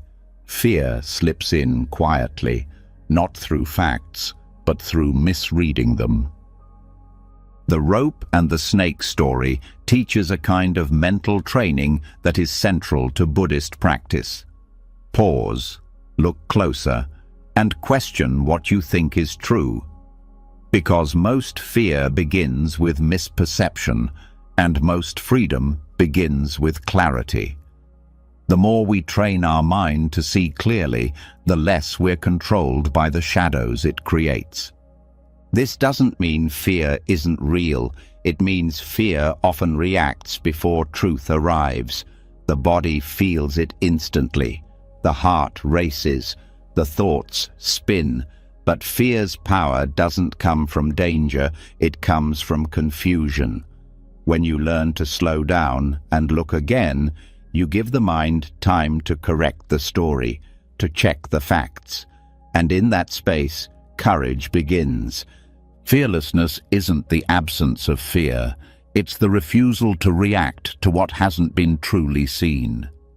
Buddhism trains this through mindfulness, watching thoughts without believing them, observing feelings without being swept away, noticing the stories your mind tells and asking, is this a rope or a snake? This practice starts with awareness. When fear arises, the first response is not to push it away or analyze it to death. The first step is to breathe and pause, to let the first wave pass without judgment. Fear wants urgency, it wants movement. But the moment you pause, you take back your power. You stop reacting and you start investigating. And here's where perception begins to shift. You realize how many fears aren't yours. They were inherited. Stories passed down, assumptions picked up along the way. Fear of failure, fear of abandonment, fear of not being enough. They didn't start with you. They were learned. And like the snake in the story, they can be unlearned too. This unlearning doesn't mean pretending fear is gone. It means learning to live beside it without letting it lead. It means looking at the rope and saying, I see what my mind is doing. I see how it's trying to protect me, but I'm not fooled this time. That's not denial. That's insight. That's what real courage is made of. Courage doesn't look like bravado. It looks like stillness in the face of rising panic. It looks like not turning away from discomfort. It looks like asking, what's really here? And when you look closely, you often find the thing you feared has no teeth, just noise, just memories, just perception twisted by habit. Buddhist psychology teaches that perception is one of the 5 aggregates, the building blocks of experience. And because perception is always filtered through conditioning, it must be questioned. That's why so much of Buddhist meditation isn't about stopping thoughts. It's about seeing them clearly. Watching how fear colors perception, watching how desire distorts it too, and slowly, gently retraining the eyes. When you see through distortion, the mind starts to relax. Not because life becomes perfect, but because clarity removes confusion. A rope is just a rope. An unanswered message is just a delay. A change in someone's mood isn't always about you. These realizations don't remove challenge, but they remove unnecessary suffering. That's what perception training gives: less confusion, more truth. And it's not just emotional clarity, it's psychological strength. The kind of strength that comes from knowing your reactions aren't always reality. The kind that lets you hold your fear with open hands instead of clenched fists. The kind that gives you room to respond instead of just react. In everyday life, this practice becomes essential. In conversations, in conflict, in decision-making. How often do we see snakes where there are none? We misinterpret tone. We assume bad intent. We project our past onto someone else's silence, and in doing so we create stress where there could have been peace. But perception can be retrained. Retraining starts with slowing down, with listening more, with noticing the first story the mind tells, and waiting before you act on it. It means giving yourself permission to be wrong about your first interpretation. And in that humility, new options appear. new understandings emerge, the rope reveals itself. And this has profound effects on relationships. Fear often shows up in the gap between perception and truth. When we assume the worst, we shut down, we lash out, we withdraw. But when we pause and ask, what if I'm misreading this? Something shifts. Compassion enters, curiosity enters. We stop defending and we start connecting. This also builds inner confidence. Because the less fooled you are by your own fear, the steadier you become. You stop needing every situation to be safe before you feel okay. You start trusting your ability to meet life with awareness instead of anxiety. That's not perfection, that's power. And the truth is, perception is always changing. What you once feared becomes familiar. What once overwhelmed you becomes a lesson. The mind can adapt, but it needs guidance. Without awareness, it runs old scripts. With awareness, it updates. That's the work. Not to force perception into something ideal, but to align it closer to reality. The rope and the snake also teach presence, because distortion often lives in the future or the past.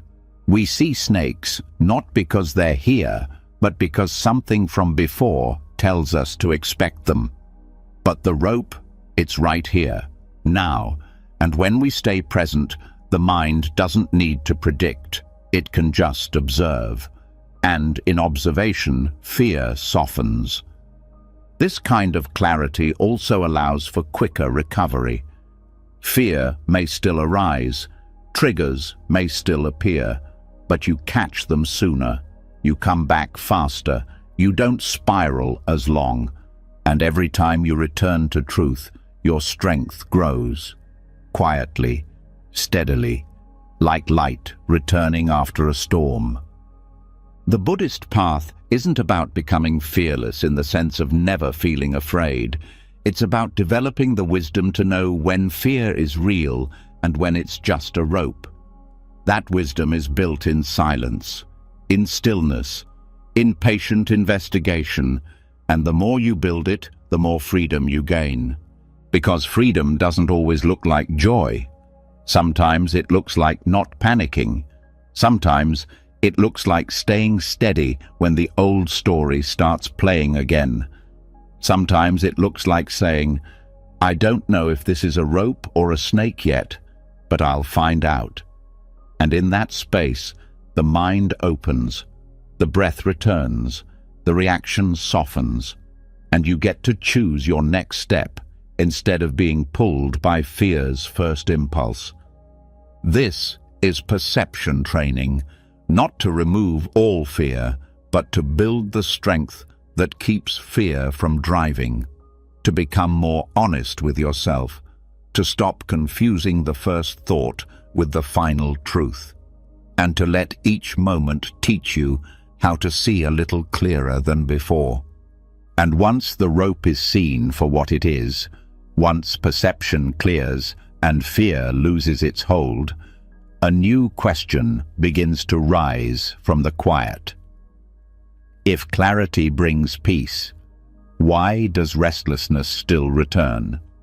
Why does the mind, even after seeing through illusion, keep searching, grasping, reaching?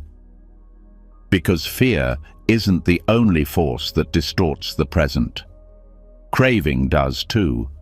The ache for more, the tension of not enough, the itch to escape what is and chase what could be.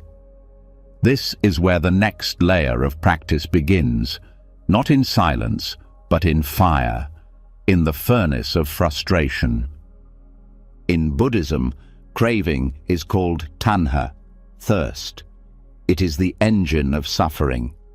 Not because wanting is bad, but because the kind of wanting that never rests keeps the mind spinning in circles. It tells you, once I get this, I'll feel okay. Once they respond, I'll feel whole. Once this changes, I can breathe.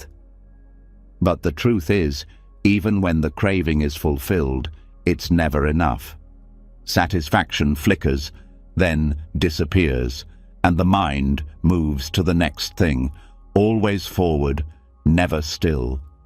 This craving isn't just about material things, it's psychological, emotional, craving for certainty, for recognition, for control, for a version of life that finally feels safe and finished. But life doesn't stop shifting. People don't stop changing. The body doesn't stop aging. And so the craving becomes permanent tension, never satisfied, never silent. But here's where Buddhism offers something radical. It doesn't tell you to hate your cravings. It tells you to study them, to use them, to turn the very fire of dissatisfaction into a training ground for strength. Because craving isn't the enemy, it's the teacher. If you meet it directly, if you stop running from it and start walking through it with awareness. This begins with mindfulness. The moment craving arises, you pause. You feel it, not just as thought, but as sensation. The way your chest tightens, the way your breathing changes, the way your focus narrows to that one thing you think you need. That's the start of the training, not in resisting with force, but in witnessing with precision, not acting out the craving, not indulging it automatically, but also not repressing it with shame. Just holding it, watching it, letting it show its full face without reacting. And in that space, something begins to shift. You start to see craving as movement, as energy, not as identity, not as instruction. You realize, this urge is here, but it's not me. It's not truth. It's just a pattern rising and falling in the mind. That insight builds a gap, and in that gap, choice returns. You can say no, not out of guilt, but out of clarity. You can sit with the desire without feeding it, and in doing that, you begin to melt the mental habits that once ruled you.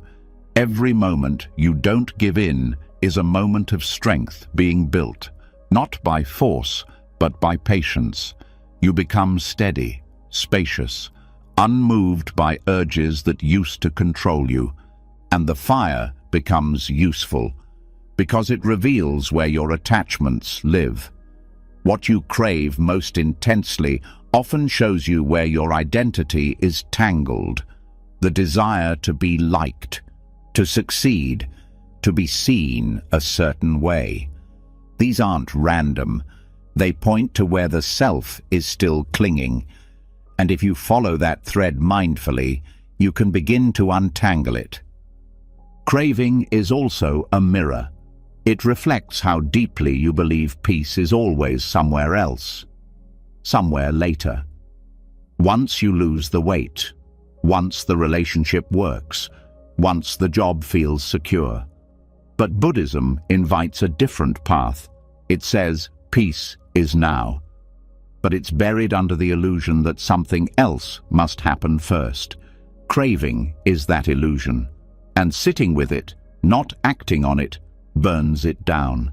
This doesn't mean you stop wanting things. It means you stop being ruled by the wanting. You can have goals, you can move toward change, but without the inner grasping, without the belief that happiness is only possible once something else happens. That belief is the source of suffering, not the goal itself, but the desperation beneath it. And craving isn't always loud. Sometimes it whispers. The subtle dissatisfaction with how your day went. The quiet resentment that things didn't feel as good as you hoped. The underlying tension of always needing to be somewhere else, someone else, doing something more. That's craving too, and it adds up. It wears down your presence, your patience, your ability to rest in the now. But the moment you catch it, mid-thought, mid-desire, mid-frustration, you can change the trajectory. You can soften the grip. You can return to the breath. And every time you do that, your discipline grows, not as punishment, but as strength built from clarity. You're not fighting the craving, you're seeing through it. And what you see is this: craving creates dissatisfaction not because it fails, but because it promises something it can't deliver. It promises permanent relief. But the mind that gets what it wants is the same mind that will want again. So Buddhism doesn't chase relief, it trains presence, so that peace isn't conditional, so that you're not dependent on the world matching your preferences to feel okay. This also shifts how you handle pain, because often craving arises as escape, wanting to feel different, to distract, to numb, to avoid. But when you learn to stay with discomfort, to not reach for the usual fix, you start to build a different kind of resilience, the kind that doesn't come from changing what you feel, but from being able to hold what you feel without breaking.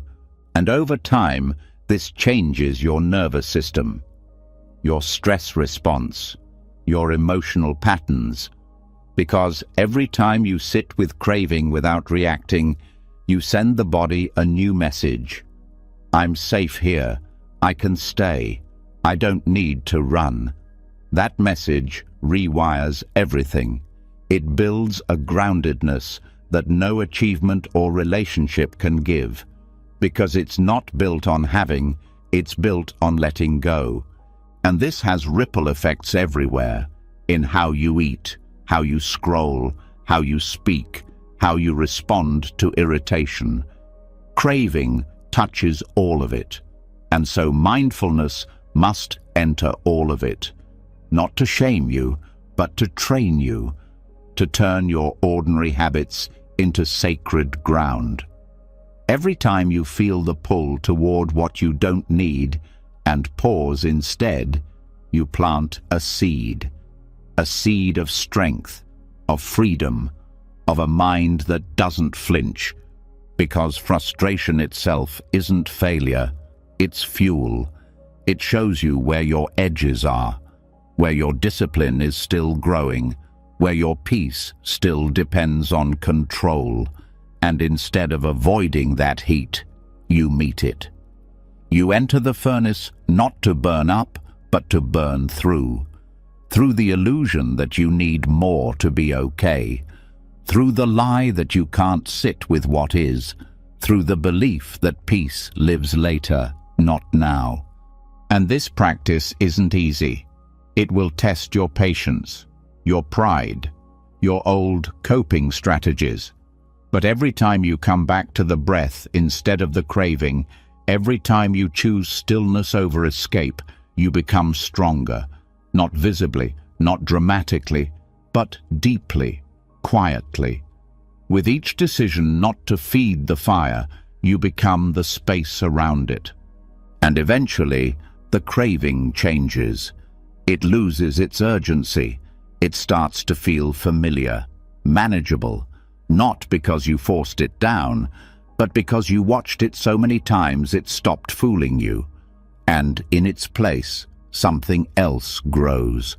Contentment, not the loud joy of pleasure, but the soft steadiness of enough.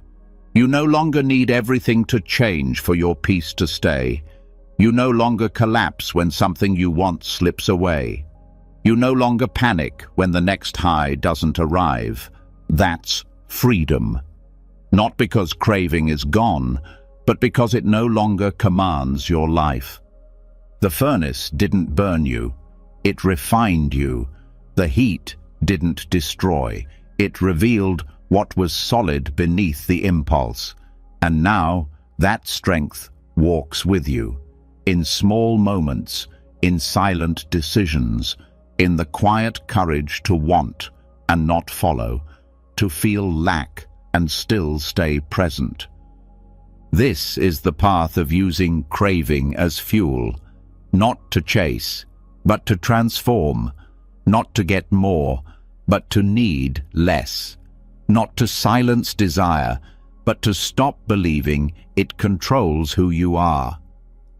And once the fire of craving has been endured, once you've sat through the burn without reaching, without numbing, without flinching, what's left is not exhaustion, but something calmer, a kind of stillness that feels earned.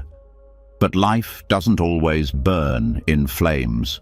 Sometimes it strikes like a storm, sudden, cold, disorienting, and it's not about desire anymore. It's about reaction. The snap in your breath when things don't go your way. The tightening in your chest when someone pushes your limits. The jolt of judgment, panic, or insult. This is the next level of strength. Staying still in the storm, not hiding, not suppressing, but mastering the art of non-reactivity. The Buddhist cold shower for the mind. Non-reactivity doesn't mean you stop feeling, it means you stop becoming the feeling. You learn to hold the heat without spilling, the cold without shutting down. You witness the wave rise and you let it break, without lashing out, without escaping, without letting it drag you under. That's the training. And like a cold shower, it's uncomfortable at first, but it builds something most people never touch: emotional resilience born from stillness under pressure. Equanimity, in Buddhist terms, is the mind's balance point, the place where peace doesn't come from comfort, but from steadiness. You don't need things to be easy to feel okay. You don't collapse when they aren't. And the way to build this is the same way you'd train the body for cold: exposure. Deliberate, repeated exposure to discomfort. Not to become numb, but to become clear, to teach the system you are safe, you don't have to react. This training happens in the small moments first. Someone cuts you off in traffic. Your phone glitches. A plan gets cancelled. The mind wants to fire off. But instead of obeying the impulse, you pause. You feel the heat rise. You notice the breath shift. And then you stay. No explosion, no story, just presence. That moment, tiny, silent, is where strength builds. Not in the dramatic victories, but in the 1,000 times you chose stillness over reaction. And like cold exposure, the mind fights back at first. It says, react now. Say something. Fix this. Punish them. But when you breathe through that signal, you interrupt the loop. You retrain your nervous system. You show your body and mind that discomfort is not danger, that not every pain is a crisis, that not every impulse needs a response. This changes the way you handle emotions too. Anger, sadness, jealousy, they still show up. But you stop treating them like emergencies. You treat them like weather, storms that pass, feelings to witness, not follow. That's equanimity, not coldness, clarity, not resistance, acceptance, and it turns your mind into something unshakable, not because life gets easier, but because your relationship with difficulty changes. Think of non-reactivity like sitting under a waterfall. The force of emotion hits, but instead of being swept away, you root yourself. You feel it fully, but you don't lose yourself in it. And the more you practice this, the more natural it becomes. Eventually, the waves lose their power, not because they're smaller, but because you're deeper. This is why Buddhist monks train in silence, why they walk slowly, why they bow, eat, and move with deliberate attention. It's not for show, it's training.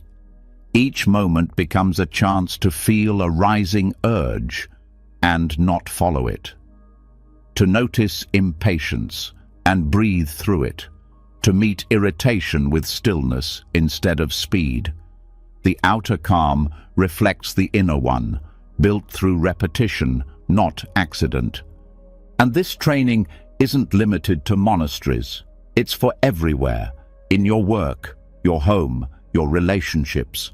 Because the world will test your edges. People will misunderstand you. Events will shake your plans. Emotions will rise fast. But if you've built the capacity to pause, to feel without obeying, you stay steady. You become the calm in the room. This doesn't mean you tolerate injustice or swallow your voice. It means your response is clean, thoughtful, grounded. Non-reactivity gives you choice. The ability to decide what serves instead of reacting from what hurts. It breaks the habit of exploding or collapsing. It creates space between trigger and action, and in that space, freedom lives. One of the most powerful teachings in Buddhism is that we don't suffer because of what happens, but because of how we react to what happens. The event passes, the reaction lingers, it repeats, it digs in. But when you train the mind not to cling to every emotion, not to chase or resist every wave, the suffering softens. You feel everything, but you carry none of it longer than needed. Even the body responds. When you stop reacting automatically, your nervous system learns that stillness is safe. The stress cycle shortens. The breath deepens. Your baseline calm increases. This isn't theory, it's physiology. Reaction burns energy, stillness stores it. That's why people who train in non-reactivity feel different. Not just emotionally, but energetically. Their presence isn't loud, but it's solid. And you don't need hours of meditation to start. You just need the next moment, the next irritation, the next tension. When it comes, pause, breathe, feel the reaction rising, and choose not to feed it.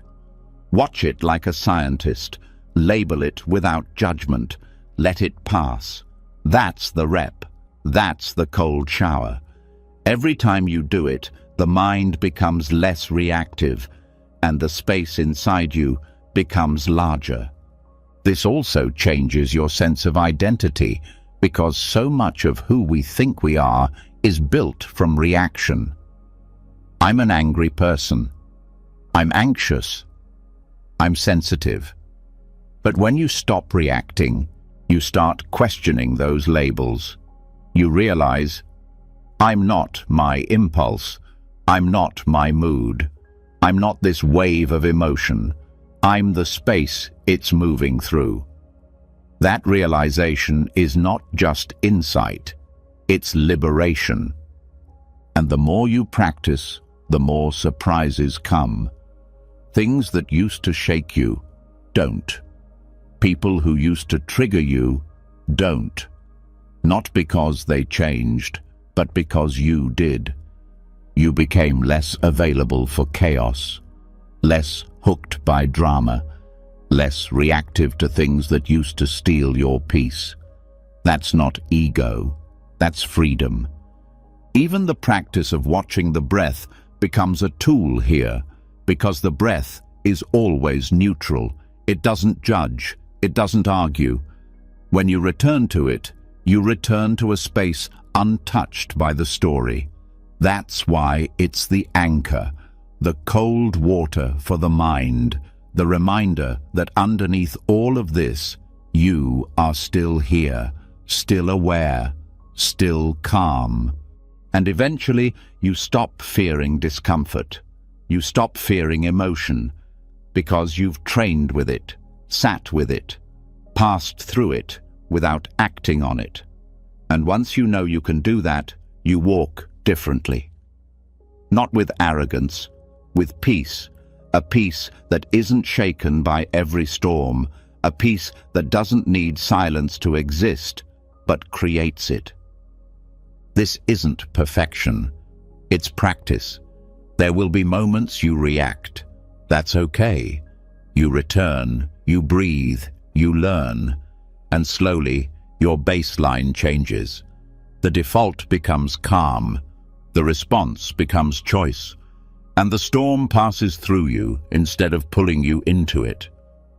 This is the strength of non-reactivity, not flashy, not dramatic, but life-changing. Because in a world constantly triggering, pushing, and pulling, being still is the most radical thing you can do. And after enough time in the cold, after sitting through the shock of discomfort without reacting, without running, something else begins to grow underneath the skin. Stillness that doesn't tremble. A kind of quiet that's not passive, but powerful. A presence that no longer flinches when pressure rises or when life tests your edges. This is not numbness. It's not distance. It's something deeper, more grounded. It's what Buddhism points to when it speaks of the mind as a mountain, not because it doesn't feel, but because it doesn't move. Now the training goes inward, not to escape the world, but to anchor within it. This is the core of Buddhist meditation, not to float above life, but to become unshakable in the middle of it. Meditation in this context isn't about achieving bliss or reaching special states. It's about presence. It's about building a mind so steady that even when the world stirs with chaos, even when emotions try to pull you under, even when thoughts scream for your attention, you remain. Not as a wall, but as a witness. Not cut off from life, but deeply rooted in it. The image of the mountain isn't about detachment from reality. It's about a connection so deep, so grounded, that nothing on the surface can uproot it. And the process begins the moment you sit. When the body is still, the mind reveals its habits, the urge to fix, to chase, to problem solve, the itch to label, to predict, to escape.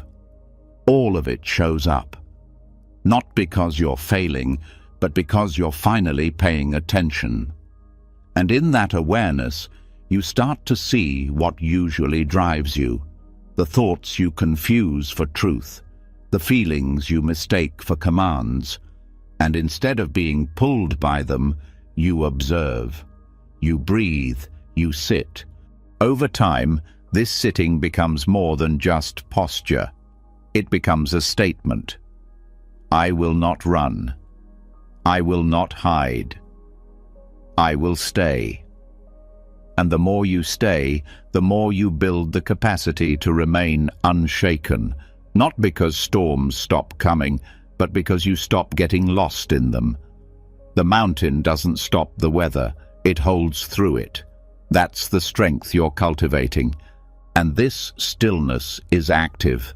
It sees everything, hears everything, feels everything, but it doesn't get entangled. The mind becomes wide enough to hold pain without panic, spacious enough to hold joy without clinging, present enough to witness the full spectrum of life without collapsing into it. This isn't easy, but it's what changes everything. At first, it may feel impossible. The thoughts won't slow down, the body fidgets, the emotions rise in waves. But the practice is not to fix those things, it's to let them be there without becoming them. When sadness arises, you don't drown, you watch. When anger spikes, you don't erupt, you breathe. When fear whispers, you don't run, you return to now. That's the discipline. That's the quiet revolution taking place inside you.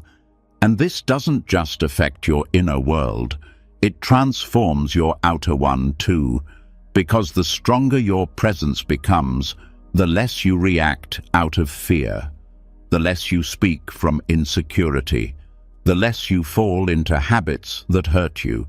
You start responding instead of reacting, listening instead of defending, pausing instead of pushing.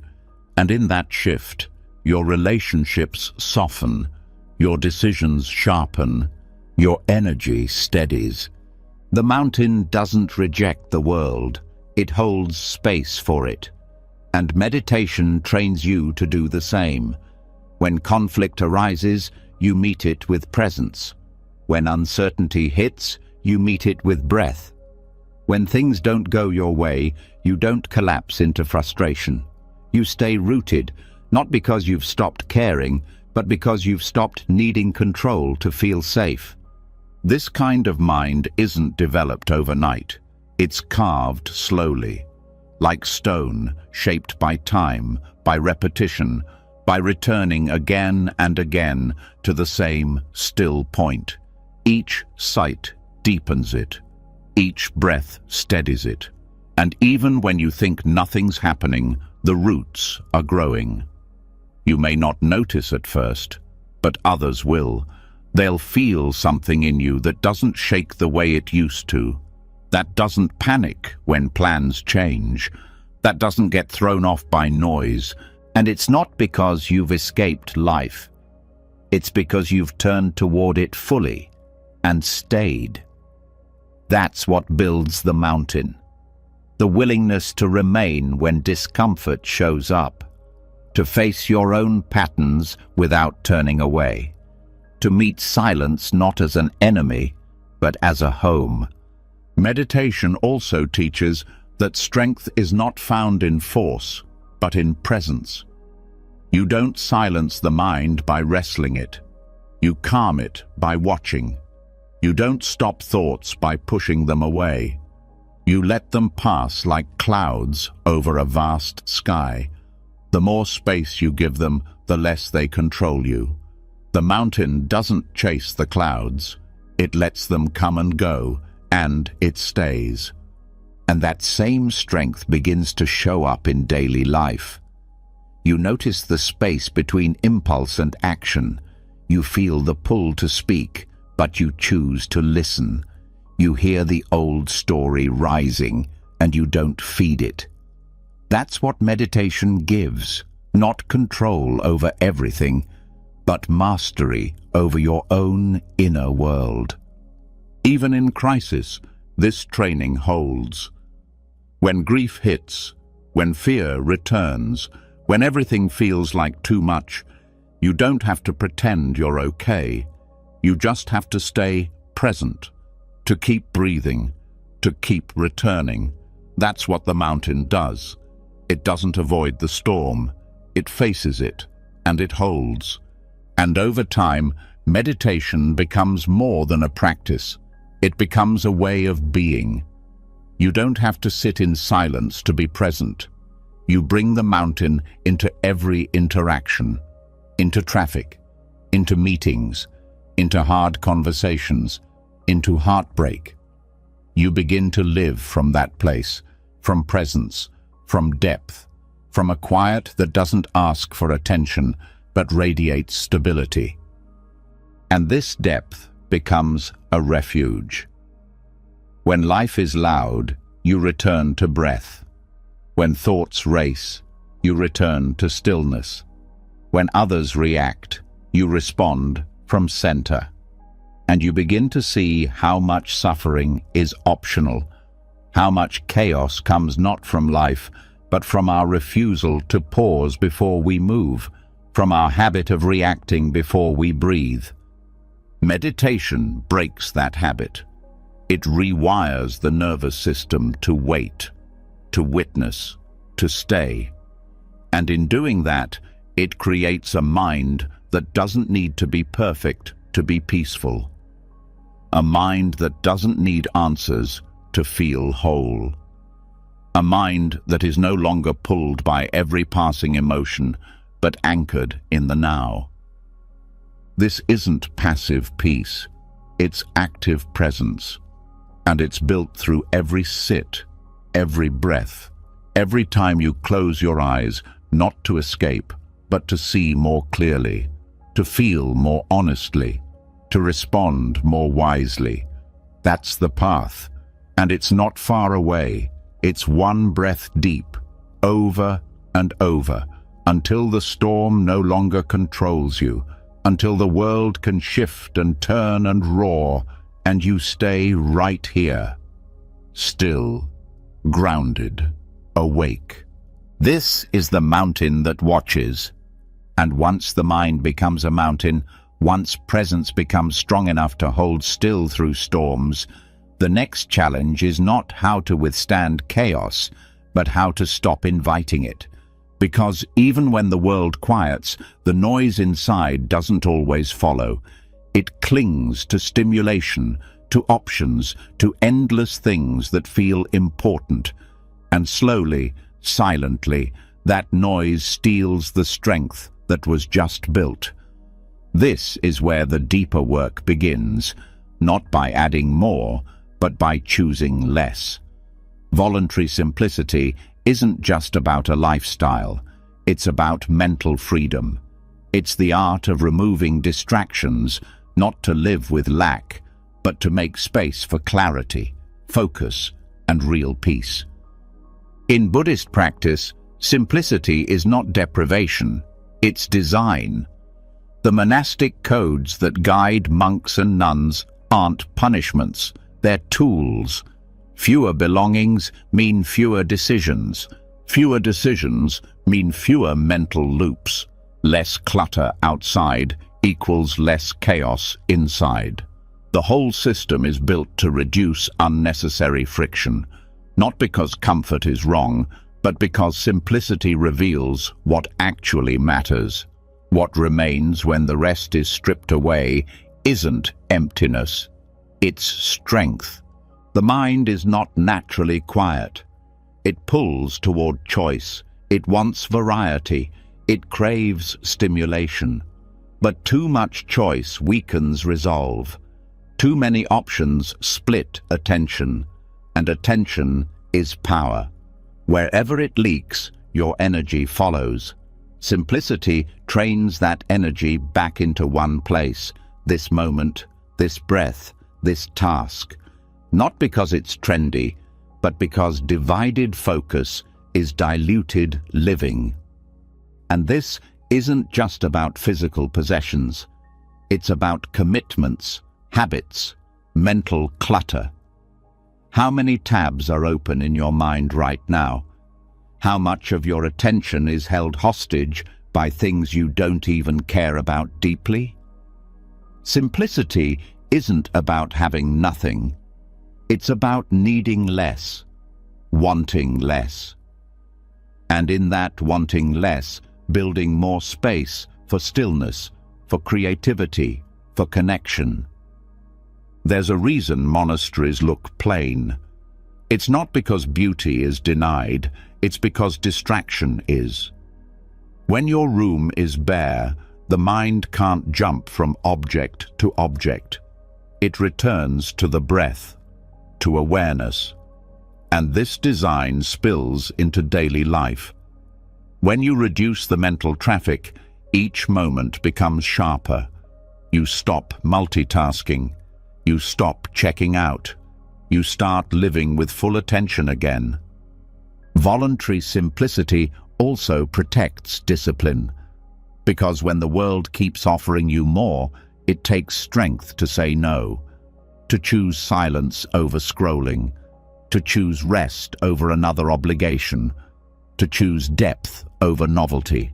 And every time you do, you reinforce your inner clarity, not out of denial, but out of knowing the cost of overstimulation, the cost of always reaching for something new while the present moment waits unnoticed.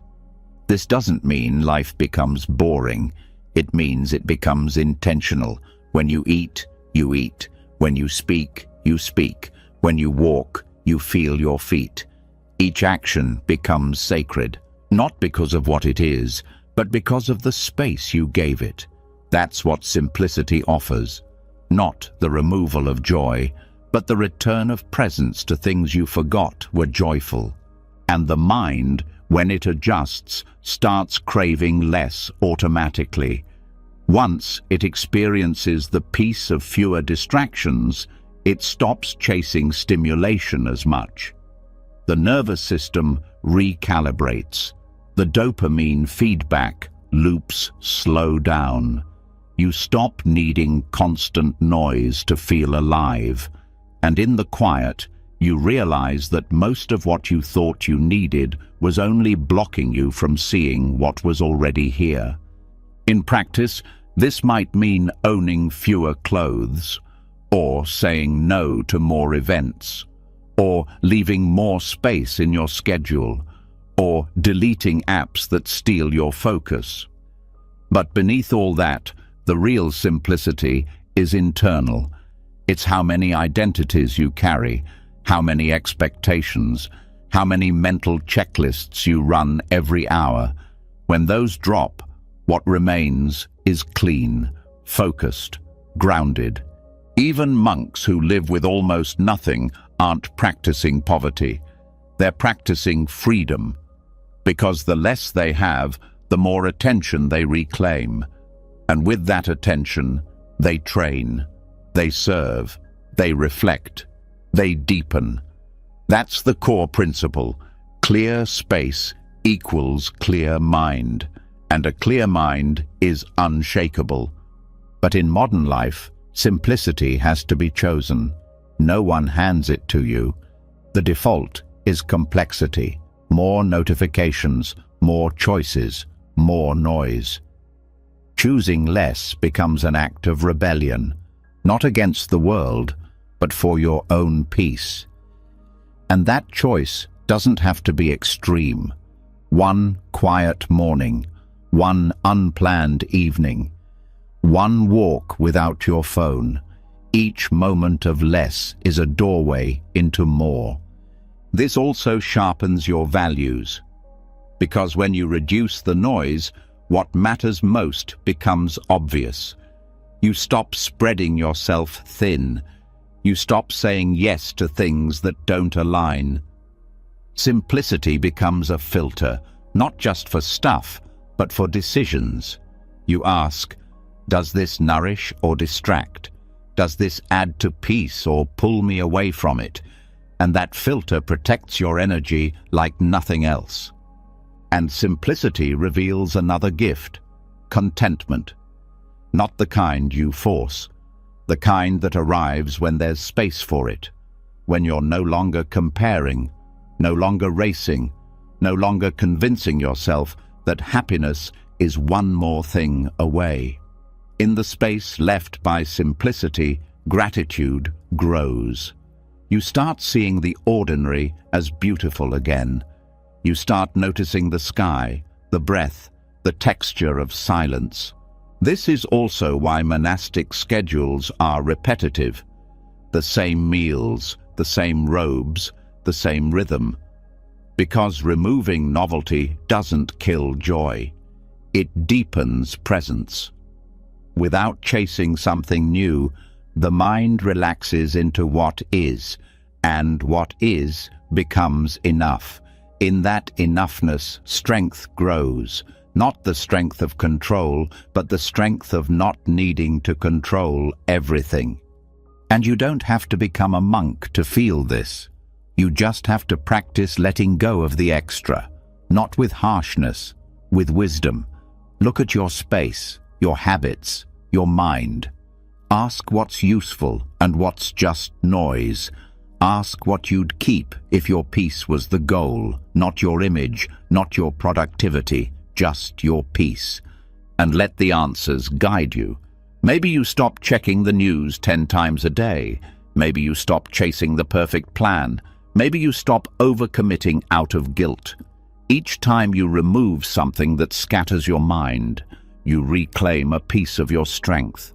The kind of strength that doesn't show up in busy schedules, but in grounded choices.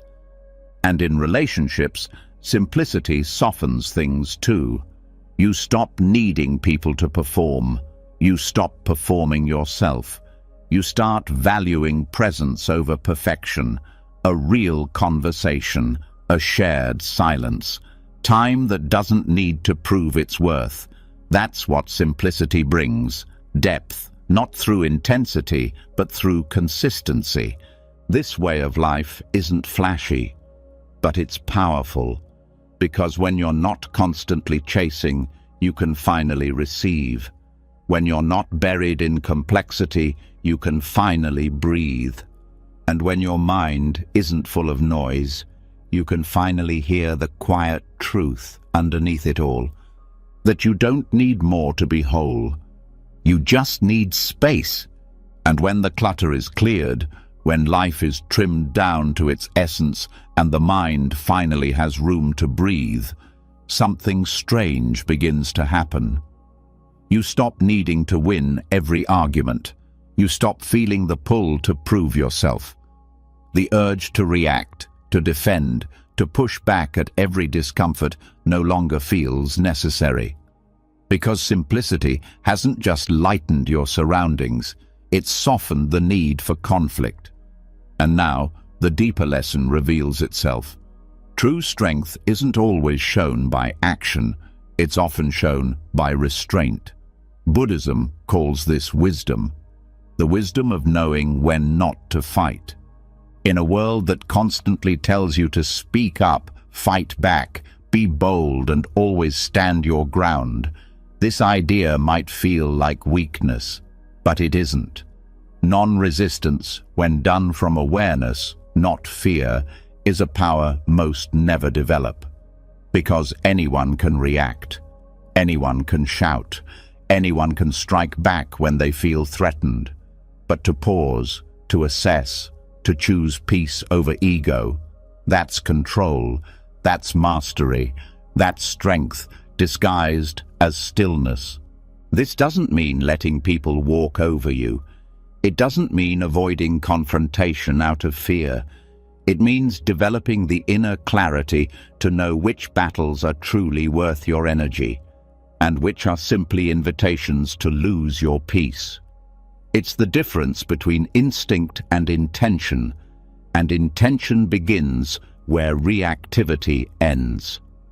Buddhist teachings emphasize non-attachment, not only to objects or outcomes, but also to being right, to having the last word, to getting recognition. So many fights are just ego battles, trying to defend a self-image that's not even real. And when the identity loosens, so does the urge to protect it. You stop defending illusions, and you start defending your inner stillness instead. Walking away doesn't always mean giving up. Sometimes it means stepping back to preserve what actually matters: your clarity, your values, your peace. It means recognizing that not every insult is worth a response, that not every challenge needs your fire. Because not all conflicts are about truth. Some are just storms passing through other people's unprocessed emotions. And jumping in doesn't make you strong, it makes you tangled. Knowing when not to fight also sharpens your vision. You start to see patterns, which arguments repeat, which dynamics drain, which situations only pull you further from the person you're training to become. And instead of diving into every emotional whirlpool, you stand at the edge, you breathe, you watch, you wait. And in that waiting, you choose your next move from awareness, not emotion. This is what the Buddha did again and again. When challenged, he often remained silent, not because he didn't have answers, but because he understood the energy behind the question. Was it coming from genuine curiosity, or from the need to trap, to test, to provoke? He wasn't reactive, he was deliberate. He didn't lose power in silence, he owned it. And that's what this training gives you. The ability to hold your center when others lose theirs. The ability to walk away not with shame, but with strength. The ability to respond without being dragged into battles that leave everyone more broken than before. Even in relationships, this wisdom heals. Not every disagreement needs a verdict. Not every misunderstanding needs to be dissected. Sometimes the deeper strength is in choosing to stay quiet until the heart is calm, until the heat has passed, until the truth can be spoken without the need to win. This doesn't mean suppressing, it means choosing. Choosing the moment, choosing the tone, choosing whether the outcome is worth the emotional cost. And if it's not, choosing to let it go, not out of weakness, but because you're building a life that's not fueled by conflict. And this choice is subtle. It happens in real time, in the pause before you respond, in the silence after someone provokes you, in the breath you take before deciding whether to send that message, say that sentence, make that move. These small gaps are where strength is forged, because anyone can speak, but it takes depth to be silent with purpose. It also takes courage, because the ego hates silence. It feels like losing, it feels like shrinking, but it isn't. It's refinement. When you walk away with clarity, with dignity, with peace, you've already won. Because no argument is worth losing your presence for. No clash is worth shattering your stillness. That stillness took work. It took sitting with discomfort, unlearning old patterns, facing your shadows. Don't trade it for a moment of being right. There's a story in Zen of a monk who was insulted by a passerby. Instead of responding, he bowed gently and walked away. Later, another monk asked him why he didn't say anything. He replied, "If someone offers you a gift and you don't take it, who does it belong to?" That's the principle, not rejection, but non-participation. Let the energy stay where it started. Let the storm pass without opening your door to it. This kind of strength isn't recognized by the world often. It's quiet, invisible, but it builds something unshakable. You become the person who doesn't panic under pressure, who doesn't lash out when misunderstood, who doesn't crumble when others bring chaos. And slowly, people feel it. They stop expecting you to engage in every fire. They begin to trust your calm more than their own noise.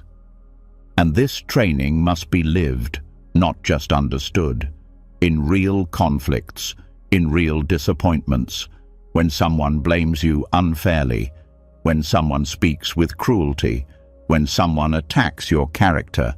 That's when the lesson is tested. Can you pause? Can you choose stillness over revenge? Can you protect your energy by walking away, not out of fear, but out of love, for your own sanity, for your long game, for the path you're walking? And when you do this, something else shifts. You begin to see how much suffering is recycled, how much conflict is a pattern, not a necessity. And you stop contributing to it. You break the loop. You interrupt the dance. And that interruption is where healing begins, not just for you, but for everyone watching. Because sometimes your silence teaches more than your words.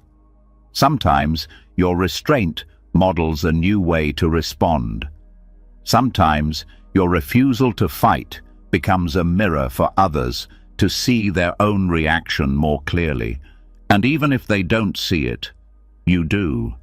You see who you're becoming, and that is reward enough. Letting go of the need to fight doesn't mean you become passive. It means you become precise. You conserve energy for the battles that truly matter, the ones inside, the fight to stay mindful, to stay kind, to stay steady when the world pulls you off center. And that inner battle is lifelong. It requires everything you've learned up to now: clarity, presence, simplicity, stillness, and now restraint. And this isn't about never defending yourself. It's about choosing when and how to do it from a place of strength, not insecurity. Some fights are sacred. Some truths must be spoken, but you'll know the difference, because the voice that speaks from wisdom never rushes, never shouts, never needs to crush the other to stand tall. It simply speaks, and then it returns to stillness. This is the art of strategic retreat, of stepping back to protect what's real, of refusing to lose your peace over someone else's chaos. And in doing so, you build the kind of strength that no insult can shake, the kind of courage that doesn't roar, but endures. And when you've chosen not to fight, when you've stepped back with clarity instead of lunging forward in ego, the space you create doesn't feel like surrender. It feels like freedom. But that freedom, as real as it is, will still be tested, because the world doesn't stop throwing shadows just because you've stopped chasing them. People will still misunderstand you, some will insult, some will lie, and injustice will still happen, no matter how centered you are. This is where the next layer of strength is built, not in how loudly you respond, but in how deeply you remain untouched. Now the mind must learn what few ever do, how to stay unshaken when the world tries to shake you. Buddhist teachings have long emphasized the need for inner protection. Not walls, not emotional armor in the traditional sense, but a kind of mental training that makes the mind resilient without making it hard. A state of presence so refined that even when someone throws their worst words at you, it doesn't stick. Not because you don't care, but because you know where value lives, and it's not in their judgment. This training begins with redefining what it means to be harmed. Most people believe that an insult is harm, that humiliation is damage, that being wronged automatically means losing peace. But Buddhism invites a sharper question. What exactly is being harmed? The body, the reputation, the identity? When you stop identifying with these things, you realize that insult only lands if there's something in you clinging to the image it attacks. If someone calls you a name and you have no attachment to that identity, the word passes through you like wind through trees. But if you cling to who you think you are, strong, smart, respected, then anything that threatens that self-image becomes painful. This is where suffering is born. Not in the words themselves, but in the places they land. And Buddhist practice is about clearing those landing zones. One of the techniques used to train the mind for this is contemplation of the self as empty. This isn't nihilism, it's liberation. If there's no solid, unchanging me to defend, then no insult can pierce anything permanent. Thoughts come and go, emotions rise and fall, identities shift with context. And when you start to see the mind this way, as something fluid, not fixed, you stop needing everyone to see you the same way all the time. This doesn't make you passive, it makes you rooted. You don't bend in every windstorm. You stand like a tree whose strength doesn't come from looking unshaken, but from not needing to respond to every breeze. This is not indifference. It's the result of deep seeing, a kind of emotional intelligence that doesn't just feel, it understands. And that understanding becomes your shield. There's also a Buddhist practice called metta bhavana, loving kindness meditation. It's not just about sending goodwill to friends or people you like. It includes sending goodwill to those who've hurt you, not because they deserve it, but because holding hatred keeps the insult alive inside you.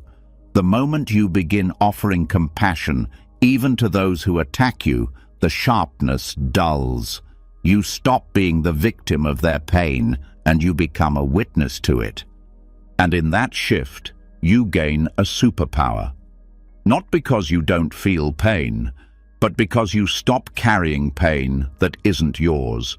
Someone's words might sting, someone's cruelty might burn, but instead of letting that pain become your identity, you learn to feel it, acknowledge it, and release it.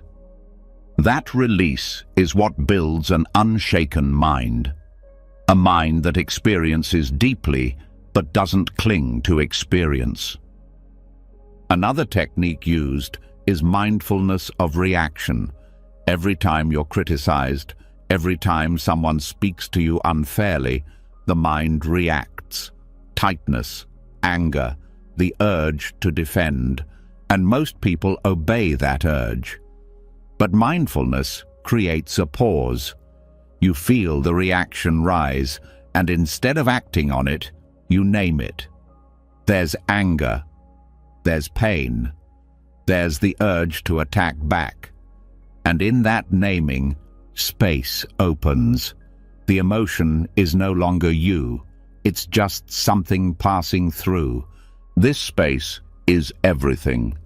Because in that space, you can choose a response that protects your peace instead of your pride.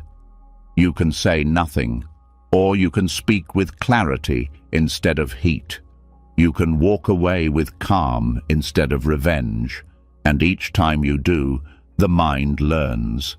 We don't have to collapse when insulted. We don't have to react when poked. We can stay grounded. Buddhist monastics train this especially when facing criticism or humiliation. Some even seek out these moments, not to be hurt, but to observe the mind's attachment. If you can hear a false accusation and feel your heart race, you've discovered where your clinging lives, and in that awareness, you begin the work of dissolving it, not to become numb, but to become free.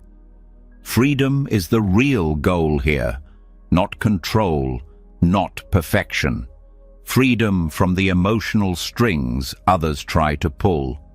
Freedom from needing everyone to agree.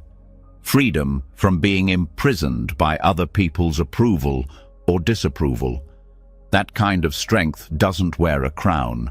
It wears silence, stillness, a quiet that can't be touched. And even in the face of injustice, real injustice, this training holds. Buddhism doesn't ask you to ignore wrongs. It asks you to meet them with wisdom instead of reaction. There is strength in speaking truth, but it's stronger when it's not fueled by revenge, when your action isn't a tantrum, but a deliberate move rooted in compassion and clarity. Because the truth is, most people who attack others are reacting from their own pain. They're projecting. They're lost in their own distortion. And when you understand that, you stop taking things so personally. You stop confusing someone else's suffering for your identity. And in that separation, you find peace. That peace becomes your home, your anchor.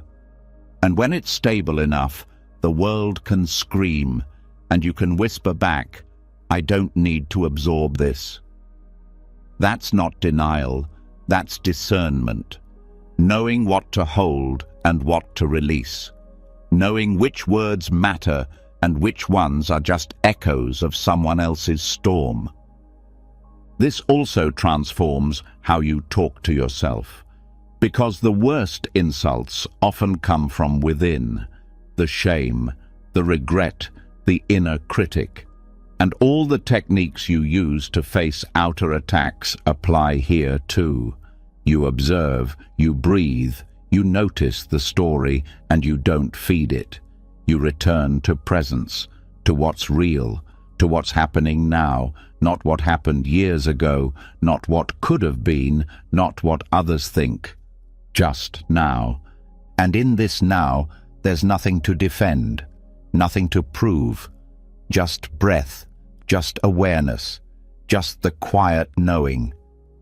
I am not what they say. I am not what I fear. I am not the roles I play. You are presence, consciousness, the space in which all of this happens, but not the content itself. This isn't an idea, it's a lived experience, and the more you return to it, the stronger you become.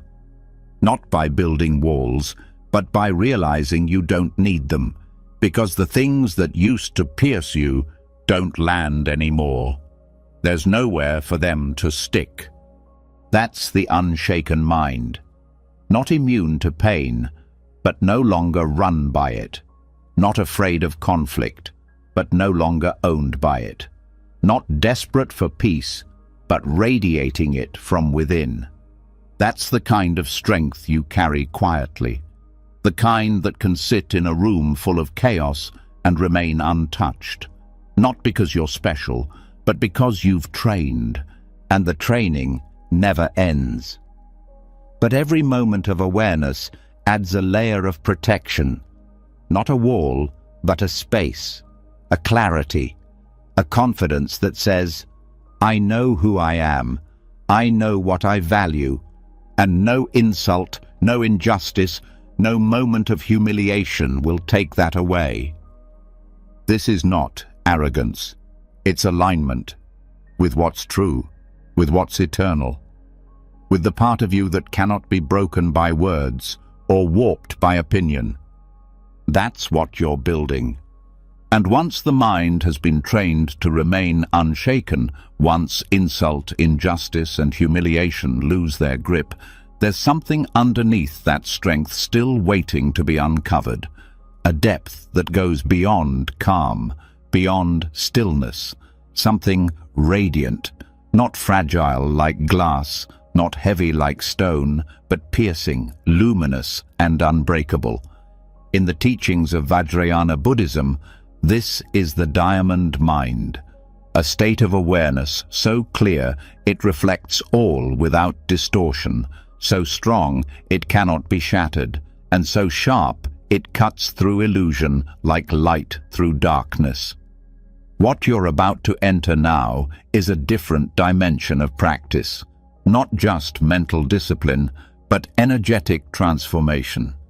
In Vajrayana, or Tibetan Buddhism, the diamond is not just a metaphor. It's a symbol of the indestructible nature of awakened mind. Called Vajra in Sanskrit, it represents clarity that doesn't blur, power that doesn't dominate, and presence that doesn't fade. The diamond mind is not built through logic or argument. It is forged through experience, through visualization, mantra, and tantric techniques designed to activate the deepest layers of consciousness. This path begins where most others stop, not with silence, but with sound, not with stillness alone, but with form and energy combined. Visualization practices in Vajrayana are not fantasy. They are sacred tools for reshaping the mind's inner landscape. You are not imagining for escape. You are invoking for transformation. Visualizing a deity is not about worship. It's about mirroring. Every quality you see in the deity, compassion, fearlessness, wisdom, is already within you. The practice is meant to awaken it. When a practitioner visualizes themselves as a bodhisattva or a wrathful deity, they are not pretending. They are training the nervous system to hold that energy, to become it. The symbols used, lotuses, flames, weapons, halos, are not decoration. They are precise tools for activating specific qualities in the mind. Every petal means something. Every color, every gesture, every sound has a purpose. They're like keys, unlocking doors most people never knew existed. And mantras, those ancient syllables repeated over and over, are not magic spells. They are vibrational anchors. Their repetition isn't about belief, it's about resonance. The sound of a mantra begins to shape the rhythms of the mind. It pulls thought patterns into alignment. It interrupts noise and installs clarity. Reciting a mantra isn't about escape. It's about return. Return to the deepest part of you that already knows how to stand in fire without burning. The diamond mind is not achieved by avoiding suffering. It's achieved by walking straight into it, with tools that protect you not by shielding you, but by transforming the way you relate to pain. Visualization does this by changing what the mind sees when difficulty arises. Instead of seeing yourself as a victim, as small, as overwhelmed, you see yourself as expansive, illuminated, empowered. You see the qualities of awakened mind already present.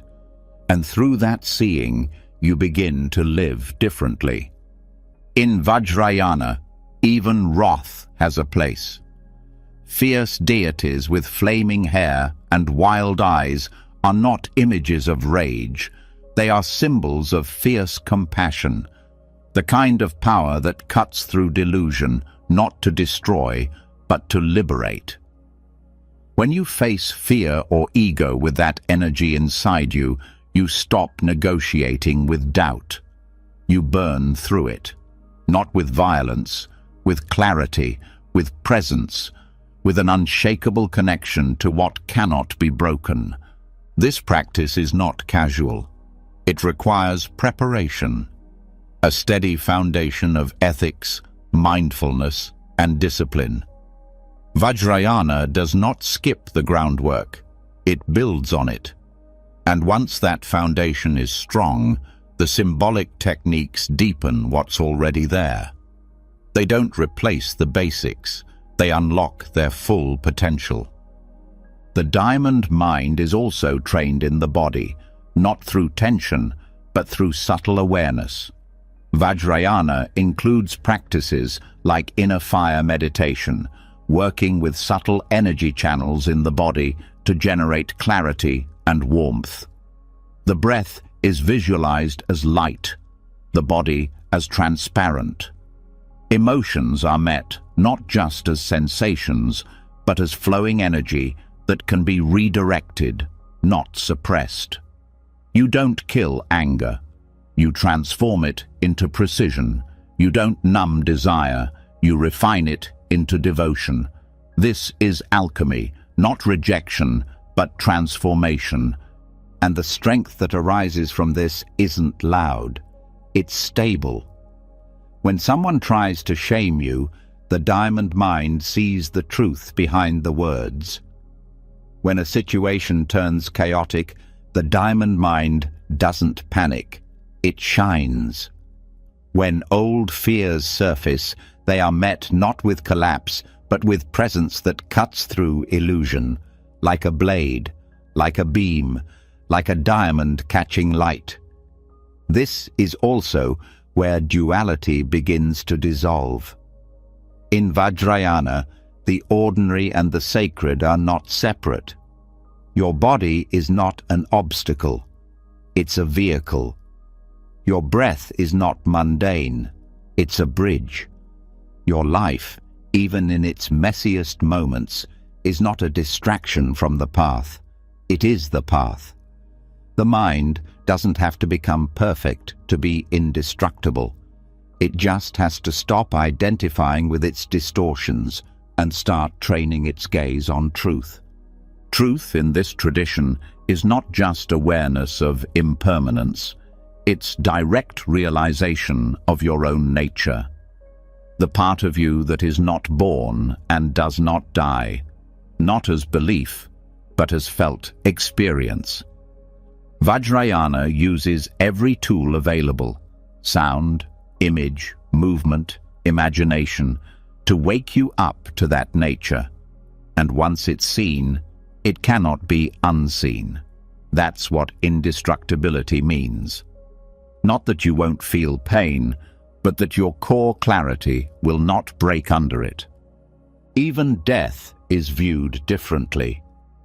In Vajrayana, teachings on the bardo, the transitional state after death, the same techniques are used. Visualization and mantra help the practitioner stay awake during the most disorienting transitions. The diamond mind, trained in life, remains clear even when the body dissolves. Fear may arise, but it doesn't control. Confusion may appear, but it doesn't stick, because the awareness has been trained to remain lucid, to recognize illusion and return to essence. This kind of mental power isn't exclusive. It's available, but it requires commitment. Vajrayana doesn't promise comfort. It promises awakening.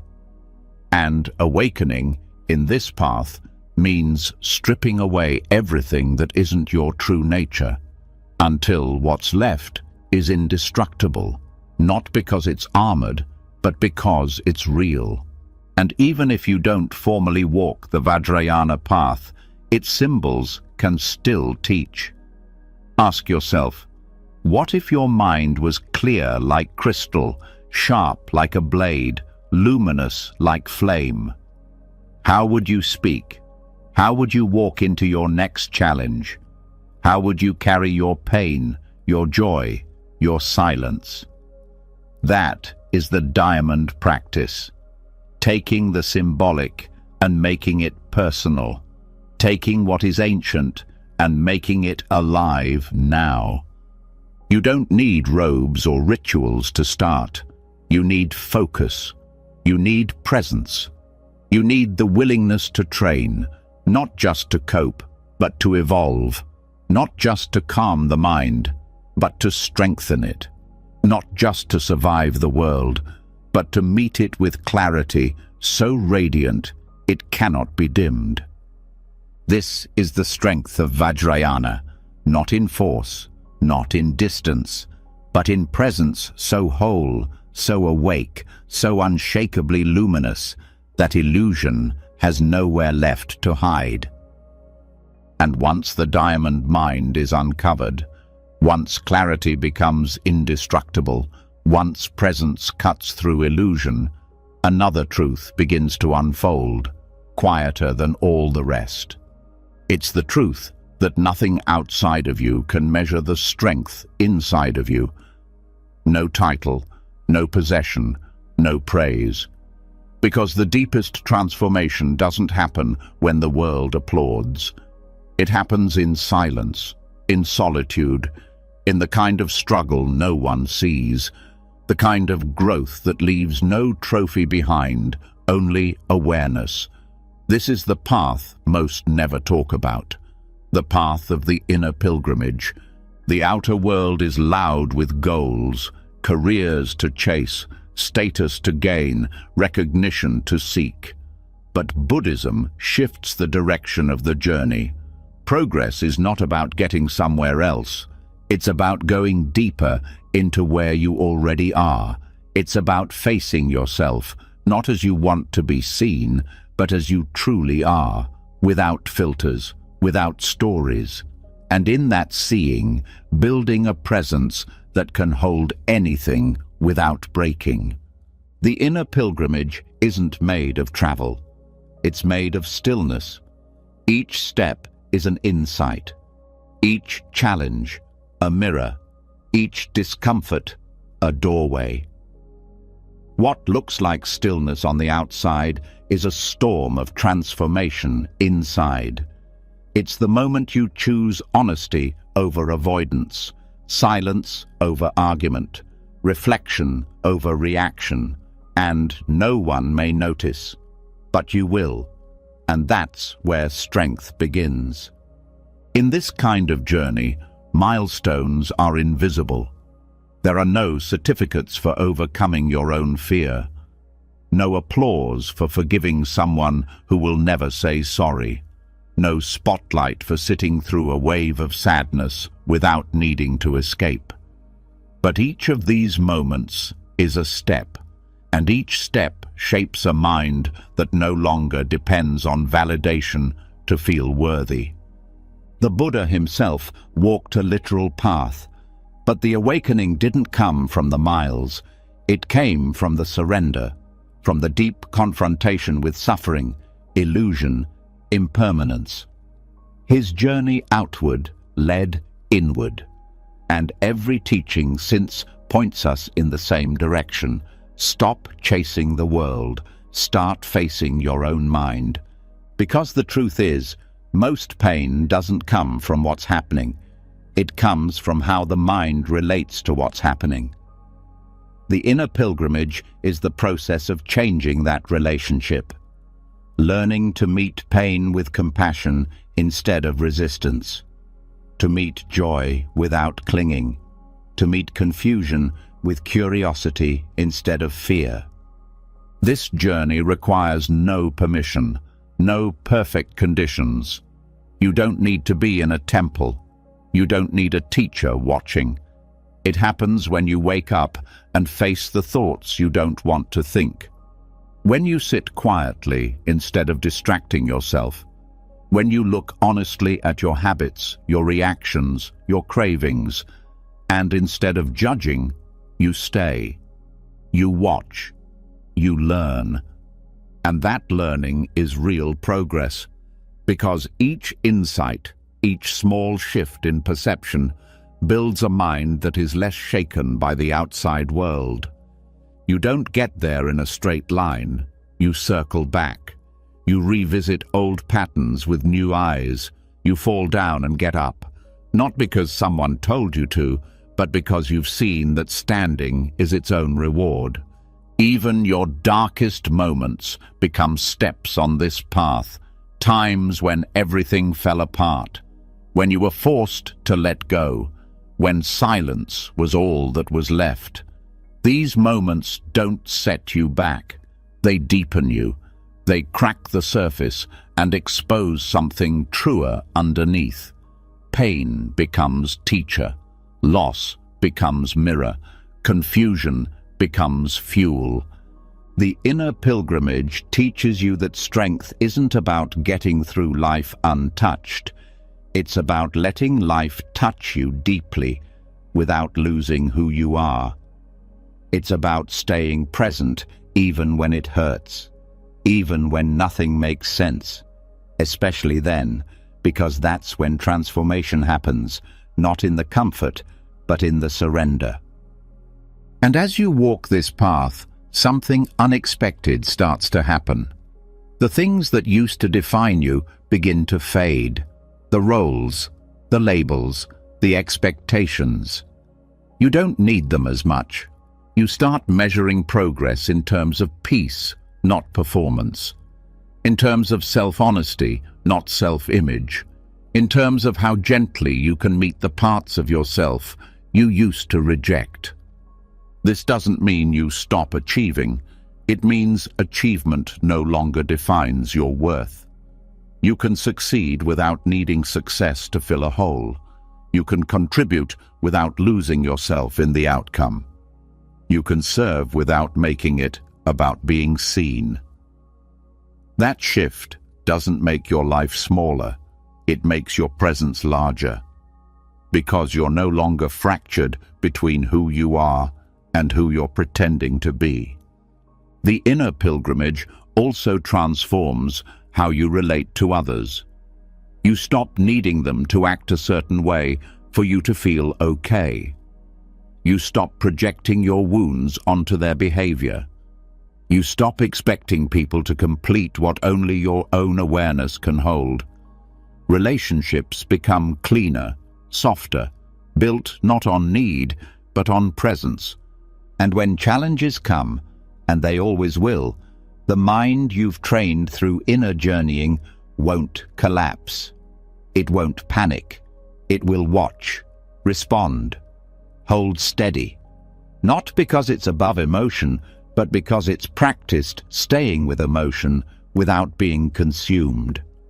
That practice becomes your foundation, a kind of groundedness no one can take. Even your inner critic starts to lose its power, not because it disappears, but because you stop believing it. You hear the old voices, but you recognize them as echoes, not truth. You don't fight them. You let them pass. You return to now, again and again, and that returning becomes your strength.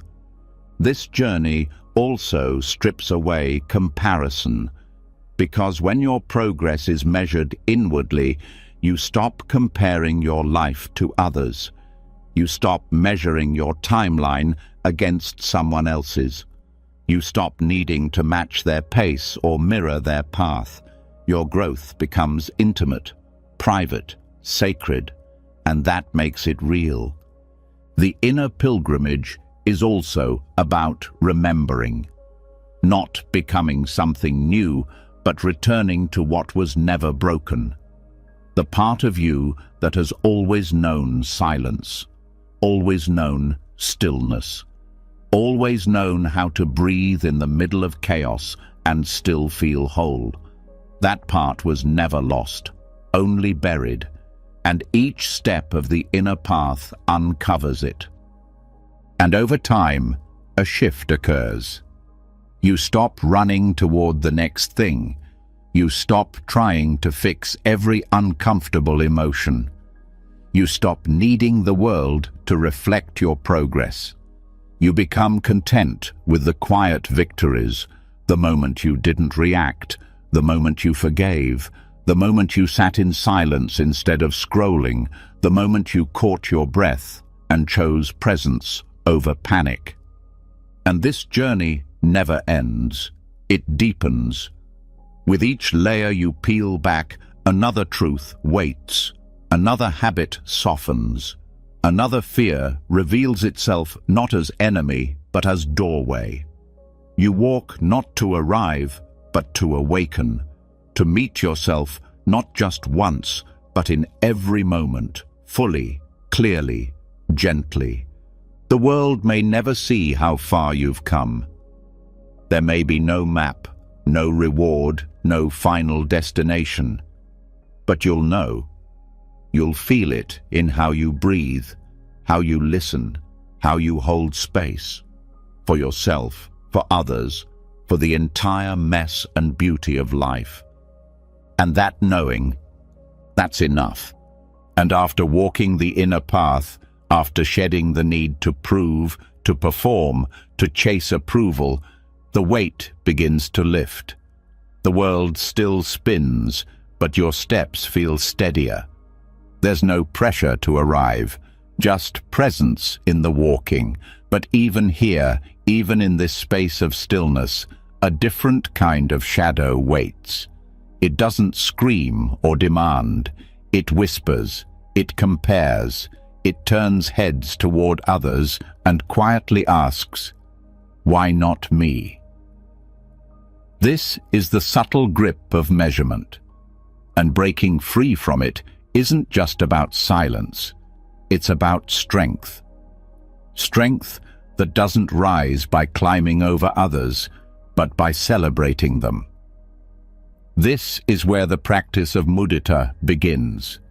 Joy that isn't yours, but frees you anyway.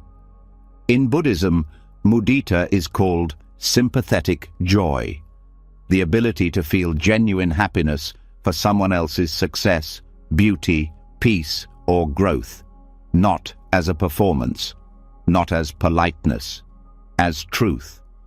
This joy is not loud. It doesn't announce itself. It smiles inwardly, and in that smile, something radical happens. The engine of comparison starts to shut down. Most minds are conditioned to measure. How much am I doing compared to them? How far have I come? What do I lack that they have? These questions may not be spoken out loud, but they shape the nervous system. They plant dissatisfaction, even in moments of abundance. Comparison tightens the breath. It blinds the eyes. You could have everything you once prayed for and still feel behind if your gaze is always tilted toward someone else. But mudita flips that script. It trains the mind to find joy in the success of others, not because you get something from it, not because it's expected, but because joy is expansive, because celebrating someone else doesn't take away from you, it actually gives back. Every moment of jealousy contracts the heart. Every moment of sympathetic joy opens it. This doesn't mean you pretend. You don't force joy when there's pain. You don't deny your feelings. You include them. But you also investigate them. You ask, why does this person's light dim mine? Why does their joy feel like a threat? And when you sit with that honestly, you see that it never was about them. It was about the internal belief that worth is limited, that success is a race, that love is a spotlight only one person can stand in at a time. But Buddhist practice teaches something different. That value isn't based on ranking, that peace isn't built through competition, that the more you can celebrate others, the more free you become. Because the deeper truth is this: someone else's beauty doesn't erase your own. Someone else's growth doesn't slow yours. Life is not a ladder, it's a field, and there's room to bloom in all directions. The mind might resist this at first. It will say, if they win, I lose. If they're praised, I'm forgotten. These thoughts are habits, not facts, and they come from a scarcity mindset, a belief that love, worth, success are resources that run out. But they don't.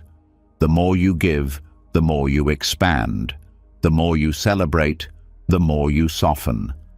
Practicing mudita begins with awareness. You notice the spark of jealousy.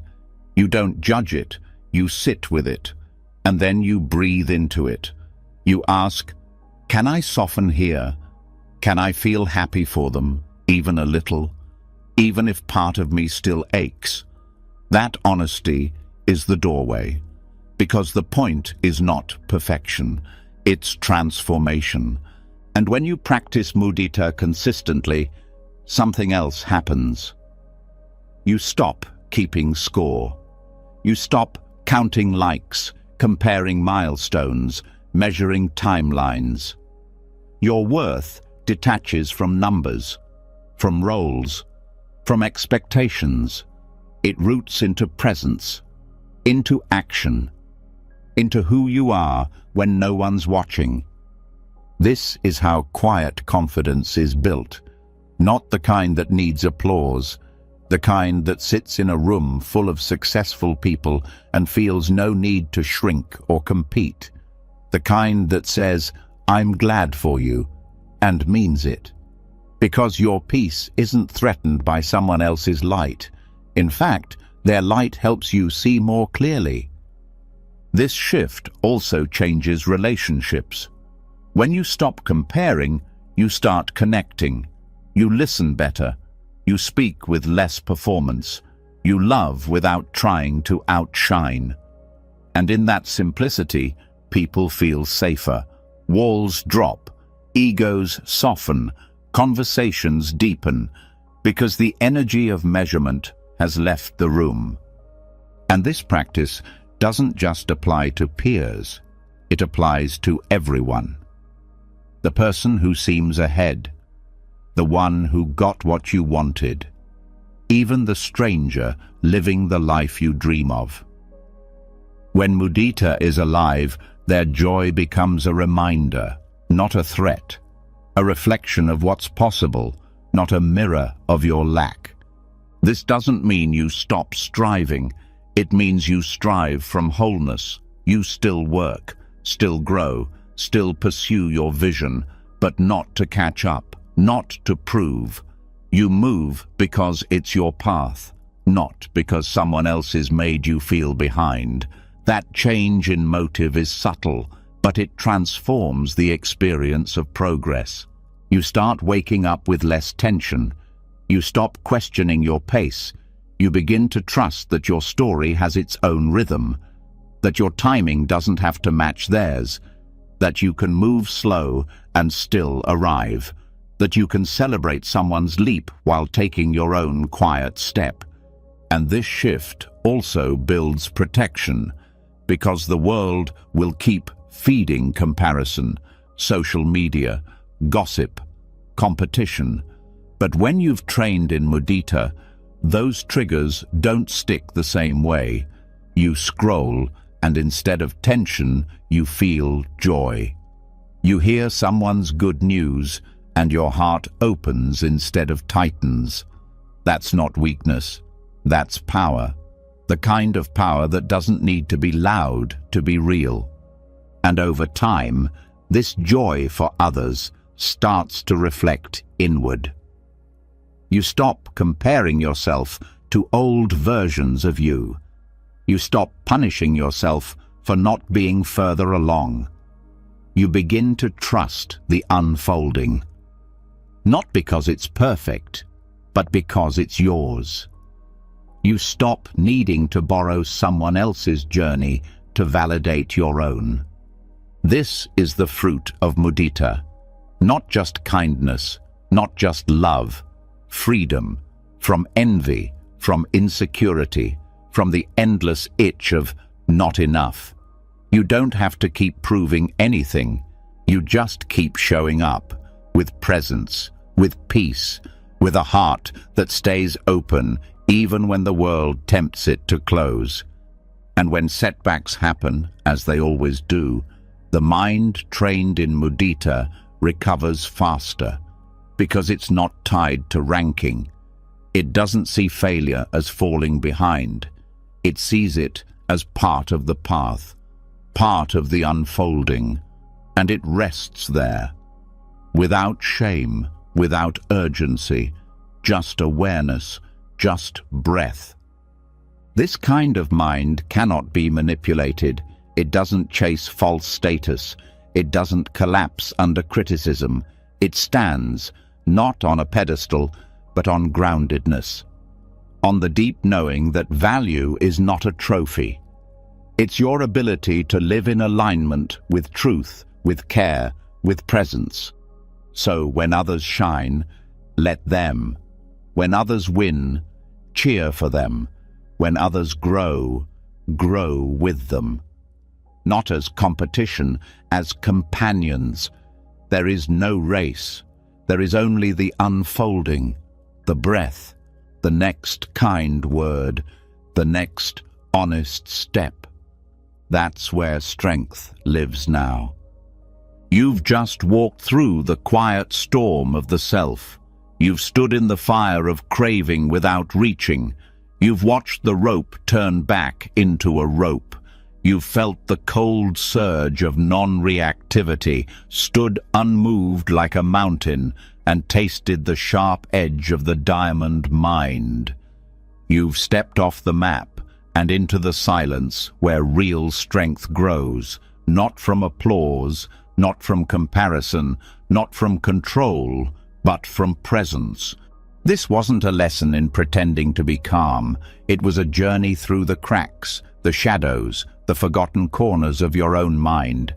You've learned that gentleness is not weakness, it's resilience without